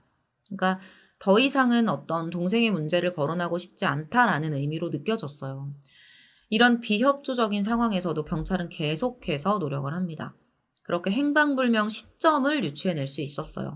애초에 경찰이 판단했던 실종 시점은 이혼 판결을 받았던 94년 6월 전후였거든요. 근데 이 부부의 이혼 판결 기록이나 뭐 다른 가족들에게 얻은 진술 등을 종합을 했을 때 문 씨의 정확한 행방불명 시점은 1994년이 아니라 1987년 2월로 추정이 됐습니다. 7년이라는 상당히 긴 기간의 차이가 생기죠. 그렇게 가족들을 설득해서 DNA를 채취하고 변사자 자료와 대조할 계획까지 경찰은 세웠었는데 뭐 가족들이 협조를 하지 않은 건지 아니면 맞는 변사자 자료가 없었던 건지 끝내 문 씨의 행적은 밝혀지지 않습니다. 어떤 경찰은 자신이 경찰 생활을 하면서 쌓은 지식과 경험들을 뭐 사람들에게 알려주기도 하고 사람들이 세상을 좀 더 안전하게 살 수 있도록 돕기도 해요. 근데 김 씨는 그 지식과 30년이 넘는 그 직업의 경험을 자신의 범죄를 은폐하고 수사를 방해하는 데 사용했습니다. 그리고 범행을 인정하고 수사에 협조하기보다는 계속해서 거짓 진술로 일관하다가 결국 비겁한 선택으로 회피해버렸죠. 그간 경찰 생활을 하면서 수많은 범죄자들과 상대하는 과정에서 대체 뭘 배우고 느꼈을까? 안 봐도 그냥 뻔해 보입니다. 34년간 범인들을 만나면서 범행을 학습한 사람이라고밖에는 보이지 않아요. 한 사람을 기준으로 2명의 아내가 실종이 됐고 가출을 했다는 걸 과연 우연의 일치로만 볼 수 있을까요? 백 씨 사망에 대한 진실이나 전처의 실종에 대한 진실이 제대로 밝혀진 것 없이 김 씨의 죽음으로 다 끝나버렸지만 어딘가에 그 진실은 분명히 남아있을 거라 생각합니다. 오늘 준비한 내용은 여기서 마무리하도록 할게요. 긴 시간 시청해주셔서 감사합니다. 오늘 준비한 사건은 일본 도쿄 북서쪽에 위치한 인구 4만 3천의 소도시 나카노시에서 발생한 사건이에요. 2023년 5월 25일 나카노시 에베지구의 한적한 동네에서 산책을 하던 두 할머니가 있었습니다. 66세 여성 무라카미 유키에와 70세 타케우치 야스코 씨였어요. 거의 매일 함께 동네 산책을 하는 되게 친한 친구 사이였고 그날도 같이 동네를 돌고 있었습니다. 근데 이 평화로운 산책 시간이 정말 그 누구도 예상하지 못한 순간에 갑작스럽게 깨져버려요. 그것도 아주 비극적으로요. 오후 4시 20분경 두 할머니가 한적한 밭을 지나고 있을 때였습니다. 한 남성이 이 할머니들에게 접근을 해요. 모자, 선글라스, 그리고 마스크까지 착용한 되게 낯선 남자였어요. 근데 이 남자가 다짜고짜 할머니들에게 흉기를 휘두르기 시작합니다. 서바이벌 나이프, 캠핑 나이프 혹은 군용 나이프로 불리는 아주 날카로운 그런 흉기였습니다. 갑자기 시작된 남자의 공격에 70세 타케우치 씨가 그 자리에서 쓰러졌고요. 66세의 무라카미 씨는 소리를 지르면서 도망치기 시작해요. 그 조용한 마을에 할머니들의 비명소리가 퍼지기 시작을 합니다. 그리고 이 소리를 인근 밭에 있던 70대 할아버지가 듣게 돼요. 인터뷰에 따르면 밭일을 하고 있었는데 갑자기 정말 찢어질 듯한 비명소리가 들렸대요. 깜짝 놀라서 소리가 나는 곳을 쳐다봤는데 여기서 충격적인 상황을 두 눈으로 목격하게 됩니다. 무라카미 씨가 온 힘을 다해서 도망치고 있었고 그 뒤로 웬 남자가 전속력으로 쫓아가는 거예요. 어떻게 그걸 피할 수가 있겠어요. 무라카미 씨는 곧바로 바닥에 넘어졌고요. 이 남자는 쓰러진 무라카미 씨의 등과 가슴을 반복해서 공격합니다. 이 할아버지가 목격했던 것 중에 가장 소름 돋았던 게 뭐였냐면 이 남자 표정이었어요. 너무 평온해 보이고 태연했던 거죠. 찡그리지도 웃지도 않은 그런 무표정한 얼굴로 지체 없이 흉기를 휘두릅니다. 표현에 따르면 꼭 먹이를 노리는 짐승의 눈 같았다. 이렇게 말을 해요. 근데 이 할아버지가 그 장면을 보고도 도망치지 않았습니다. 바로 소리를 지르면서 그곳으로 달려가서 남자를 막아서요. 바로 이 남자가 그런 할아버지에게도 흉기를 휘둘렀는데 물론 제 추측이긴 하지만 밭일을 하고 있었기 때문에 이 할아버지도 뭔가 이 남자를 방어할 만한 뭔가를 들고 있지 않았을까라는 생각도 들어요. 그렇게 남성은 할아버지에게도 흉기를 휘둘렀는데 다행히 흉기는 급소를 비껴갑니다. 이 할아버지가 소리를 지르면서 물어봐요. 대체 이게 뭐 하는 짓이냐? 왜 이런 짓을 하는 거냐? 근데 이 남자가 아주 심플하게 대답합니다. 죽이고 싶어서 죽였다. 이 말이 전부였어요. 그리고 바로 뒤돌아서 어디론가 발걸음을 옮깁니다. 이후에 할아버지는 바로 전화기가 있는 곳으로 달려갔고요. 경찰에 신고를 접수해요. 이때 시각이 오후 4시 25분이었으니까 사건이 발생하고 상당히 빠르게 신고가 접수된 거죠. 신고를 해놓고 다시 현장으로 돌아와서 쓰러진 피해자들을 살폈는데 출혈이 심각했어요. 자, 그리고 10분 뒤에 경찰이 도착을 합니다. 할아버지가 경찰차를 향해서 손을 흔들어서 위치를 알렸는데 어디 숨어 있었던 건지 그 순간에 갑자기 범인이 또 나타나요. 이번에는 대차를 끌고 나타납니다. 택배 상자들 한꺼번에 옮길 때 사용하는 그런 수레를 말하거든요. 이걸 끌고 나타난 거예요. 그걸 끌고 경찰차를 향해서 다가가는데 이때 할아버지가 그 범인의 모습을 유심히 살펴요. 제가 지금 뭐 하는 건가. 봤는데 이 범인의 손에 뭔가가 들려 있는 걸 발견하게 됩니다. 총이었어요. 깜짝 놀라서 바로 뒤돌아서 도망쳤는데 바로 등 뒤에서 두 발의 총성이 울렸어요. 경찰차를 향해서 총을 쐈던 거죠. 당시에 피해를 입었던 경찰차가 이 위에 있는 사진입니다. 차에 경찰이 타고 있는 상태였거든요. 아래 사진 보시면 이 좌측에 61세의 순찰부장 이케우치 타쿠오 씨, 그리고 오른쪽에 46세의 타마이 요시키 씨가 이 차 안에 있었습니다. 순찰부장 이케우치 씨는 현장에서 가슴에 총을 맞고 사망했고요. 조수석에 타고 있던 타마이 씨는 총에 맞은 채로 처음에는 의식이 있었어요. 그래서 문을 열고 나가려고 했는데 범인이 차량에 다가와서 흉기를 휘두른 거죠. 이 흉기에 맞아서 사망하게 됩니다. 출동한 두 경찰이 그렇게 순식간에 사망을 하게 된 거예요. 범인이 당시에 사용했던 게 사냥용 총이었고요. 슬러그탄이었어요. 이 슬러그탄이 멧돼지나 곰, 이런 대형 짐승을 사냥할 때 사용되는 거거든요. 이런 상황에서 경찰은 또 당시에 전원지대를 순회하고 있다가 현장으로 바로 오느라 방탄조끼도 착용하지 않은 상태였습니다. 그렇게 순식간에 경찰 2명과 할머니 2명을 살해한 범인이 현장을 벗어나 버려요. 그리고 현장에서 아주 가까운 어딘가로 향합니다. 전혀 예상 밖의 곳이었어요. 현장에서 100m 떨어져 있는 본인의 집이었는데 여기가 나카노 시의회 의장의 집이었던 거예요. 어떻게 된 건지 계속 이어서 전해드릴게요. 범인에게 공격당한 무라카미 씨와 경찰들은 병원으로 이송됐지만 모두 사망했고요. 70세 할머니 타케우치 씨의 시신은 범인이 숨어든 집 근처에 쓰러져 있어서 수습조차 하지 못한 상태였습니다. 나중에 범인이 검거되고 나서 수습이 돼요.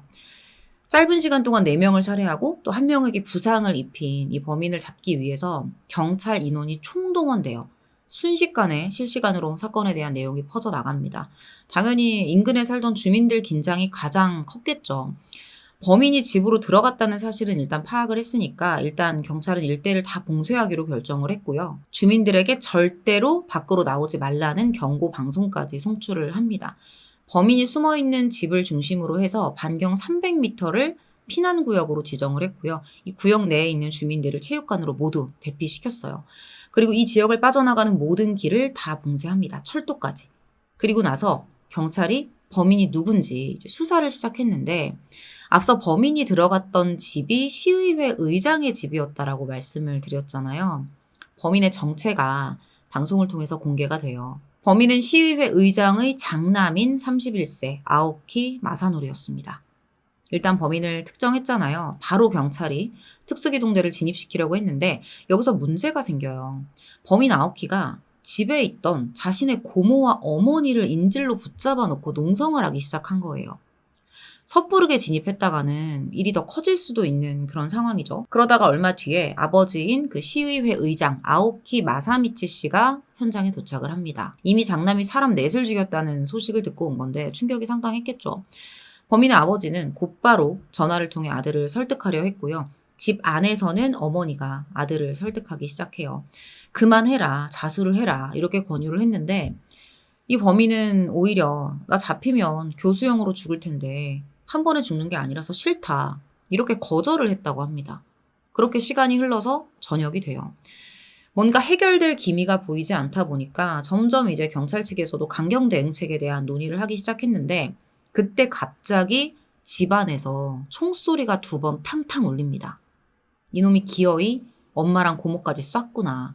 이렇게 생각을 하고 그 특정 시간까지 인질 생사가 확인이 되지 않으면 강제 진압을 하기로 결정을 해요. 그렇게 현장을 살피고 있는데 얼마 뒤에 예상 밖의 상황이 펼쳐집니다. 아오키의 어머니가 집 밖으로 모습을 드러낸 거죠. 근데 손에 총이 들려 있는 거예요. 수사팀이 물어봐요. 어떻게 된 거냐? 총을 왜 들고 있냐? 이랬더니 이렇게 말합니다. 아오키가 목을 끊으려 했지만 실패했다. 그래서 내가 쏘겠다고 설득해서 총을 받아왔다. 그래서 이걸 들고 바로 집에서 도망쳤다라는 거예요. 어머니 입장에서는 기지를 발휘한 거죠. 어머니의 신병을 확보한 경찰은 저녁 10시 41분경 아오키를 설득하는 작업을 계속해서 이어나가요. 뭔가 대화가 된다고 생각해서 이어간 것으로 보입니다. 당시에 강제 진압을 시도했다가 실패했는데 이거는 왜 그리고 어떻게 실패했는지에 대한 경위가 좀 불명이어서 그 부분에 대한 내용은 제가 뺐습니다. 자정이 넘은 시간이 되어 아오키와 함께 있었던 집에서 고모까지 탈출하는 데 성공을 했고요. 26일 오전 4시 30분경 경찰의 설득 끝에 집 밖으로 나온 범인 아오키 마사노리가 체포됩니다. 체포 당시의 모습이에요. 이렇게 범인이 체포되면서 아버지는 곧장 의원직을 사퇴해요. 자, 사람들이 그리고 또 여러분들이 가장 궁금해하실 게 사실 범행 동기인데 대체 뭐였을까요? 아오키 집안이 대대로 이 지역 유지였어요. 정말 부족한 게 하나 없는 집안이었습니다. 무려 13대에 걸쳐 농장을 운영하고 있었고요. 인근 토지 대부분이 이 가문의 소유였어요. 그만큼 가문의 영향력 자체도 상당히 커서 조상 대대로 이 지역의 요직을 맡아왔었고요. 특히 시의회 의장이었던 이 아버지는 지역민들의 많은 지지를 받았던 사람이었습니다. 어머니는 또 문화센터 인기 강사였대요. 지역에서 꽤나 유명한 부부였는데 그 부부의 장남이 사람 넷을 총을 쏴서 죽인 거죠. 어쨌든 그럼 동기는 대체 뭐냐. 너무 허탈한 동기였어요. 피해자 할머니들이 나한테 욕을 했다고 생각했다라는 거예요. 그 욕을 들은 것도 아니고 욕을 했다고 내가 생각을 했다는 거예요. 경찰을 죽인 이유에 대해서는 내가 사살될 것 같아서 먼저 쐈다라고 합니다. 그러면 뭐 실제로 이 피해자들과 아오키 사이에 어떤 관계가 있어 왔느냐, 범인과 관계가 있었느냐, 그런 건 전혀 없었어요. 뭐 원한 관계, 채무 관계 이런 거 아무것도 없었습니다. 그냥 망상에 의한 묻지마 살인이었던 거죠. 근데 좀 이상한 점이 있어요. 당시에 아오키가 엽총, 공기총 그걸 내정을 가지고 있고 여기에 대한 허가까지 받아놨었거든요. 어떻게 망상 증상이 있는 사람이 합법적으로 총기를 소지할 수 있었을까? 이상하잖아요. 사람들도 이 부분에 대해서 좀 의문을 갖고 있었습니다. 나가노현 공안위원회에서 이 부분에 대한 조사를 진행했는데 절차상 문제는 없었다라는 결과가 나와요. 허가 절차도 굉장히 잘 지켜졌고 매년 허가 갱신도 꼬박꼬박 받았었다는 거죠. 과연 망상장애가 맞을까요? 경찰과 검찰의 생각은 비슷했어요. 이거 망상증 방패 삼아서 형량 낮추려고 하는 거다. 이렇게 의심을 했던 거죠. 사실 뭐 비슷한 증상이 있었다라는 이야기는 돌고 있긴 하지만 실제로 정신질환 확진 판정을 받은 적은 없는 것 같아요. 사실 범인의 입장에서 그 부분을 가지고 형량을 낮추려는 어떤 의도가 있었다면 정확히 어떤 병이 있었다라는 병명에 대한 언급이나 소식들이 자료마다 조금 나와 있을 것 같은데 이런 부분들은 저희가 찾아볼 수가 없었습니다. 수차례 범인이 혐의를 인정했다가 부인했다가를 반복하면서 검찰은 범인에 대한 정신감정을 의뢰해요. 이게 3개월가량 이어진 뒤에 검찰은 감정 결과 등을 근거로 범인 아오키 마사노리에게 형사책임 능력이 있었다라고 판단을 합니다. 쉽게 말해서 심신미약이 아니라는 판단인 거죠. 그렇게 범인 아오키는 살인죄와 총도법 위반 혐의로 기소돼요. 당시에 진행됐던 정신감정 결과가 정확히 공개되진 않았었는데 검찰이 이걸 근거로 사용했다는 걸 보면 정상 판정이 나온 것 같아요. 근데 또 어떤 기사에 따르면 정신질환 증상이 전혀 없는 건 아니다 라는 내용이 있기도 했습니다. 전문가들은 책임 능력 인정 여부가 이 재판의 쟁점이라고 말을 했어요. 당시 일본 법조 관계자들은 이 사건의 심각성을 고려해보면 사형 선고가 매우 유력하다라고 예상을 하고 있습니다. 그러다 보니까 어떻게든 정신질환을 인정받아서 사형을 피하려고 하겠죠. 망상에 지배된 상태였고 망상을 털어내기 위한 부득이한 범행이었다. 이런 거죠. 자, 근데 이 사건이 지금 발생한 지 1년이 넘었거든요. 작년 5월이었으니까. 근데 아직까지 1심 선고조차 나오지 않고 있어요. 사건 당시의 기사 말고 가장 최근에 올라온 일본 기사가 올해 5월에 올라왔는데 이 자료에서도 아직 재판 일정조차 정해지지 않았다라고 나와 있습니다. 1심 선고가 왜 이렇게 늦어지는 거냐 이 부분도 조금 궁금해지는데 한 검사 출신의 변호사가 이런 상황에 대해서 언급했던 인터뷰 내용이 있습니다. 혐의가 명백하고 검찰이 기소한 이상 무죄 선고 가능성은 희박하다. 다만 공판 전 정리 수속이 통상 반년에서 길면 1년 정도 걸린다. 약 이 사이에 변호인 측이 재차 정신감정을 요구했다면 재판이 시작되기까지 2년이 걸릴 가능성도 있다라고 얘기했어요. 자, 여기까지가 제가 전해드린 사건 경과예요. 판결이 나오지 않은 상태에서 모든 게 다 지금 추측일 뿐이지만 범인의 성장 과정도 조금 궁금해지실 것 같아서 준비를 해봤습니다. 나가노현 지역 신문이 아오키 부모의 인터뷰를 바탕으로 기사를 썼는데 이게 범인 부모의 입에서 나온 이야기라는 걸 일단 생각하고 들어주셨으면 좋겠어요. 뭐 여러 가지 의도도 있을 것 같아요. 이런 내용으로 인터뷰를 했던 거에 대해서. 아직 뭐 재판이 시작된 상태도 아니기 때문에 과연 순수한 의도로 이 인터뷰에 응했을까라는 생각도 저는 좀 해봤습니다. 이 기사는 범인이 이미 10여 년 전부터 외톨이라고 놀림을 당하고 있다라는 약간은 좀 불만스러운 내용으로 시작을 해요. 아오키 마사노리는 3남매 중 장남으로 태어났고요. 어릴 때부터 아주 활발한 아이였다고 합니다. 유치원 원장으로부터 주의력 결핍 과다 행동장애, 여러분 ADHD 아시죠?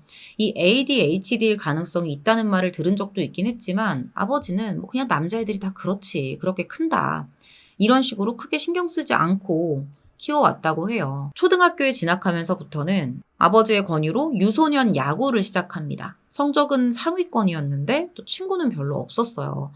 그래도 고등학교 때까지는 큰 문제가 없었습니다. 근데 도쿄에 있는 대학에 진학을 하고 나서 이제 혼자 생활을 하기 시작하면서 문제가 생겼다라고 이 부모는 얘기를 해요. 어느 날부터 아들한테 아무리 전화를 해도 연락이 안 되기 시작한 거죠. 그래서 도쿄를 찾아갔는데 아들이 그냥 히키코모리가 되어 있다는 거예요. 망상 증세를 보일 정도로 심각했다고 말을 합니다. 사람들이나 대학 친구들이 나를 외톨이라고 놀린다. 뭐 이런 말도 했었고요. 부모가 다른 방으로 들어가려고 했더니 여기는 도청됐으니까 조심해야 한다. 이런 말도 했다고 하고요. 그러면서 도청당할까봐 휴대폰까지 꺼놨다고 했어요. 심지어는 방 모퉁이를 가리키면서 감시 카메라가 있다. 이런 말도 했다고 해요. 상황이 심각해졌다고 느낀 부모는 아오키를 바로 고향으로 데려왔고요. 그렇게 대학을 중퇴했다고 합니다. 당장 병원 진료를 받아라 이렇게 권유를 했었는데 당시에 아오키는 그 말을 거부했대요. 내가 정상인인데 정신과를 왜 가냐. 이런 식의 반응을 했다는 거예요. 부모는 또 아들이 이렇게 반응을 하니까 무리해서 억지로 진료받게 하면 부모 자식 간 관계가 망가지지 않을까? 뭐 신뢰가 끊어지지 않을까? 뭐 이런 생각에 제때 손을 쓰지 못했다라고 이야기합니다. 어떻게든 아들을 사회에 적응시켜 보려고 뭐 지역축제 보존회에도 가입을 시켰는데 여기서도 적응을 하지 못했다고 해요. 집안 소유의 과수원 일도 해보고 부모가 차려준 젤라또 가게도 하나 있었는데 사람을 대하는 일을 피해요. 가게를 하는데 사람 대하는 일을 피했대요. 그러면서 주방에서만 계속 머물렀고 실질적으로 관리는 어머니가 다 했었다고 합니다. 그러니까 뭔가를 시켜도 오래 지속이 안 되고 자꾸 그만두게 되는 그런 상황이었다라는 거죠. 자, 여러 가지 이 범행의 진짜 동기가 뭐냐에 대한 추측들이 많은데 한 가지 좀 전해드리고 싶다는 생각이 들었던 의견이 있었어요. 일본의 범죄심리학자 데구치 야스유키 교수가 제시한 조금은 독특한 의견입니다. 아오키 마사노리가 이런 범행을 저지른 이유가 자신의 부모를 괴롭히기 위함일 수 있다라는 거죠. 우리도 그동안 뭐 각종 무차별, 묻지마 범행들 많이 보게 되잖아요. 이게 불특정 다수를 향하다 보니까 사건을 접한 사람들 입장에서는 뭐 충격은 당연한 거고 내가 그 대상이 될 수도 있다라는 불안감도 가지게 되거든요. 어쩌면 이런 충격적인 사건, 사람들을 불안에 떠는 이런 사건을 저지름으로써 이 부모에게 무거운 짐을 지게 하는 뭐 이런 게 목적일 수 있다는 겁니다. 인질로 잡은 가족들은 누구에게도 손을 대지 않았던 것, 뭐 이런 것들로 봤을 때도 그런 가능성이 존재한다라는 의견을 밝히기도 했어요. 재판 시작부터 지지부진해지고 있는 상황에서 사건 발생 6개월 뒤에 유족들이 호소문을 발표해요. 갑작스럽게 소중한 가족을 무참하게 잃었다. 그들은 왜 죽어야 하는지도 모르고 죽어갔다. 소중한 가족을 갑자기 잃고 우리의 삶은 변했다. 사건으로부터 반년이 지났다. 시간만 무정하게 지나갔고 우리의 감정은 한 걸음도 앞으로 나아가지 않았다. 할 수 있다면 사건 전에 평온했던 일상으로 돌아가고 싶다. 하지만 더 이상 그것은 이루어질 수 없다. 마음의 상처에 대한 치유는커녕 소중한 가족의 목숨을 빼앗은 범인에 대한 분노와 증오는 늘어갈 뿐이다. 어떤 변명을 해도 절대 용서할 수 없다. 범인에게 극형으로 죄를 갚고 싶다. 최대한의 법률로 심판해 주었으면 한다. 그리고 이번과 같은 비참한 사건이 일어나지 않도록 원인 규명과 함께 재판에서는 피해자 및 유족의 납득이 가는 판결을 바란다. 범죄자라는 건 어느 순간 갑자기 꽝 찍어내듯이 만들어지지는 않아요.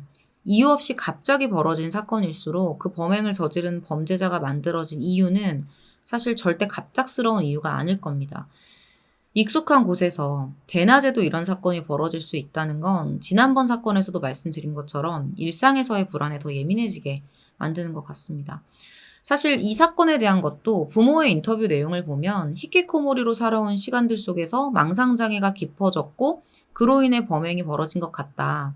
부모는 아이를 키우는 동안 최선을 다했다라는 이야기를 하고 있지만 정말 그 속에 어떤 그런 죄의 씨앗들, 어둠의 씨앗들 이런 것들이 꿈틀대고 있었는지는 그 누구도 알 수 없습니다.